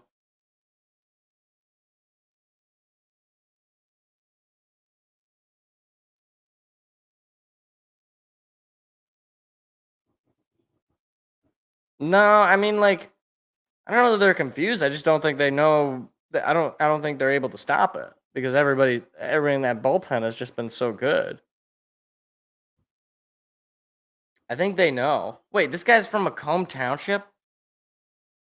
Tommy Schuster is from my hometown. I'm originally from Macomb Township. What? Where did Tommy Schuster go to school? Did he go to Dakota? He probably went to Dakota High School. I think I just heard him say Dakota High School, so yeah, that would make sense. If he's from Macomb Township, that would have been the high school. Not the high school I went to, but it is the public high school. Anyway, enough about me.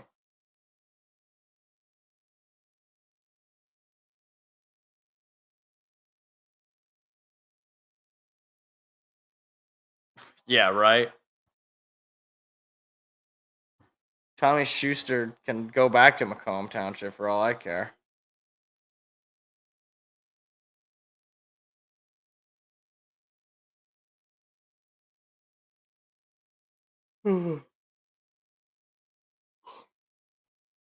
Please go for it. Please just go for it. Just keep your team on the field.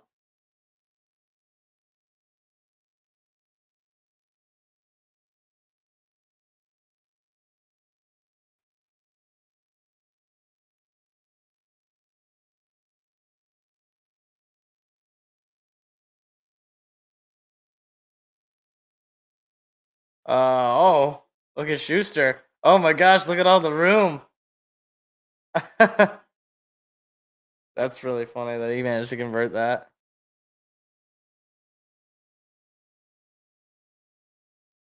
I'm gonna turn the AC on. I feel it getting a little dry here.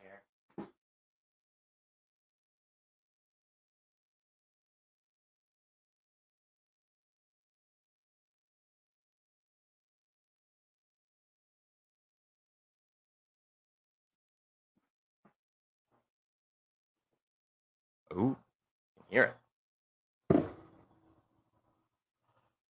I don't know how noticeable that is in the broadcast, but it's a loud noise. Not that loud, actually.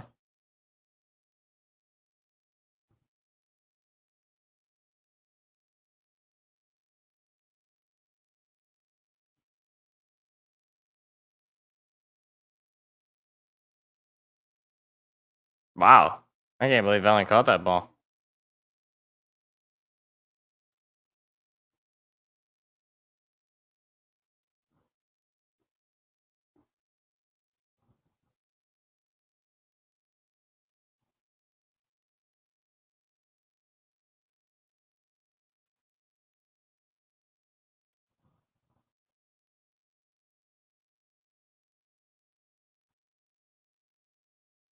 Oh, screen. All right, just go down, buddy. Do we have to have the 2-minute timeout? Do we have to have that? Or can we just like... Here's my thing. I just want Michigan State to cover the spread. I know it's garbage time, so it doesn't really feel the same if they manage to do this, but if they score, it doesn't matter. If they get a field goal, they cover the spread. So maybe this will end the night on a positive note. I think they're in field goal range. Come on. All right. K'Ron Lynch Adams. There you go. Okay. All right. Definitely in scoring range. I think we're going to cover the spread here. That's always good. Even though it happened with, in the fourth quarter when Oregon took out all their starters.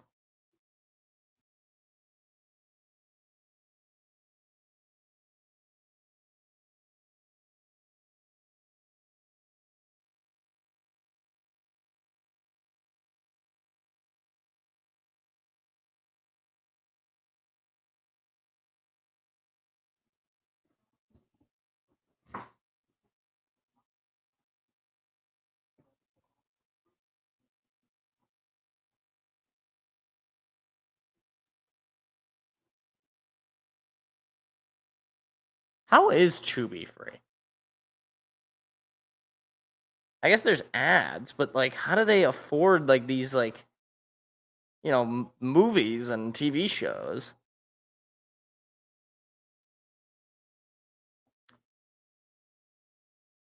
Doesn't make any sense to me.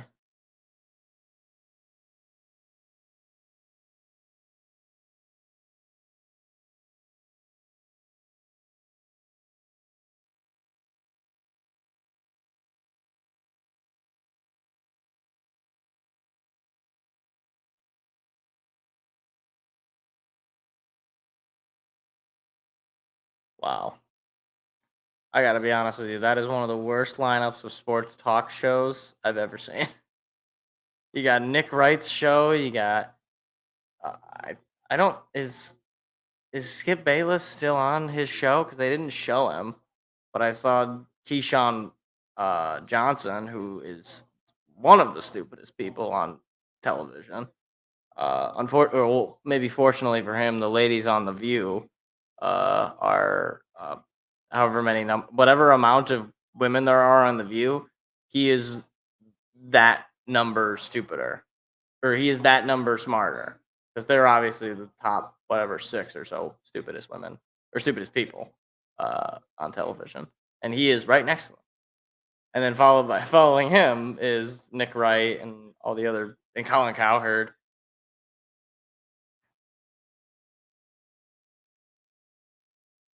Wait, do they? Okay, I was gonna say, are they not? Oh, okay. There was a second there where I thought they were. It sounded like they were like not going to have the rest of the game broadcast. That I was like, "There's no way you're not going to broadcast the final 2 minutes here." Michigan State has a chance to cover the spread. This is the only reason I'm even watching at this point. I mean, outside of the fact that I'm here, I gotta support the team. Hard to call it a team, really. When you're down 24 points in the fourth quarter, hard to really call you a team. And there was never a point where you were at any stage in ahead, even though you had a first and goal on your first drive, and could have at least had a field goal lead.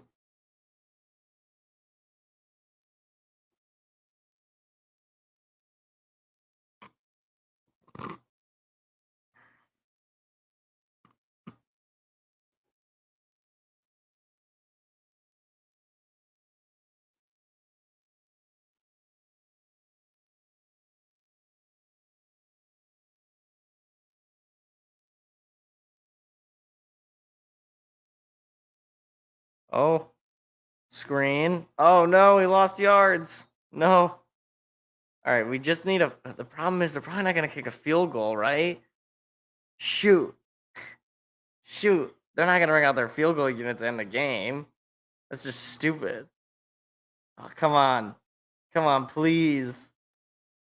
I need them to cover the spread, please. Not that I don't have any money on the line, but it'd just be funny. Spread, for those who are wondering, was 22.5. So if Michigan State scores a touchdown here, that covers the spread. Oh no, Tommy Schuster breaks it. Come on, Tommy, no. Tommy, no. Tommy, no. No. Can we call timeout and then maybe we kick a field goal? They better not just go for it, Jonathan Smith. You better kick a field goal if you get the chance. I swear, man. You got this far. You got to cover the spread.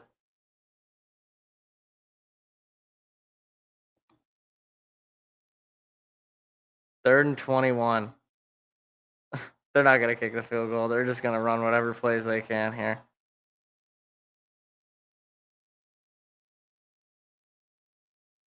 Okay. So Nick Marsh ran out of bounds. It's fourth down and long. No, don't keep the offense on the field. No. No. Don't do it, you cowards. No. Bring out the field goal unit. Come on. Come on, please. Please. I am begging you. Okay, good. They did. Okay, I got scared. All right. Jonathan Kim to cover the spread.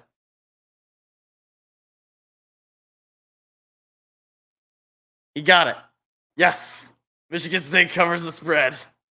Assuming Oregon doesn't score. No, there's a flag. Oh no, what's the flag?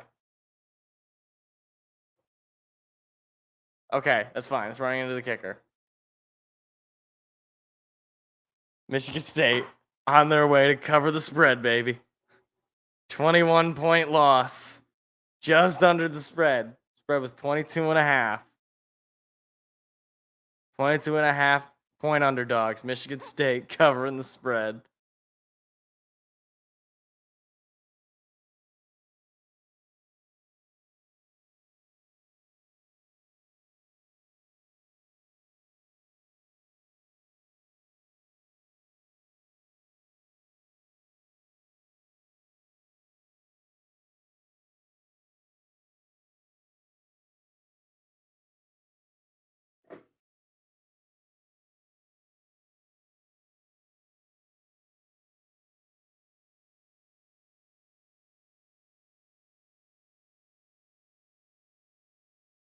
Could you imagine they return this kickoff and then ruin my Oregon covering the spread?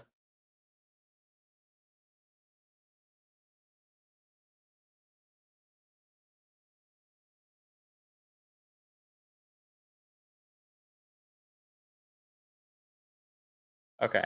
They're not going to return the kickoff because it was a touchback. Please just knee it. Come on, Oregon.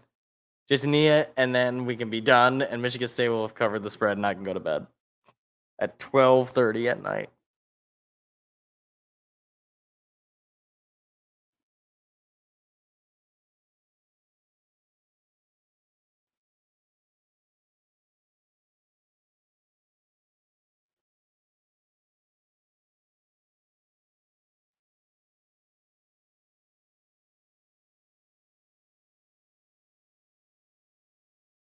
All right, they took a knee.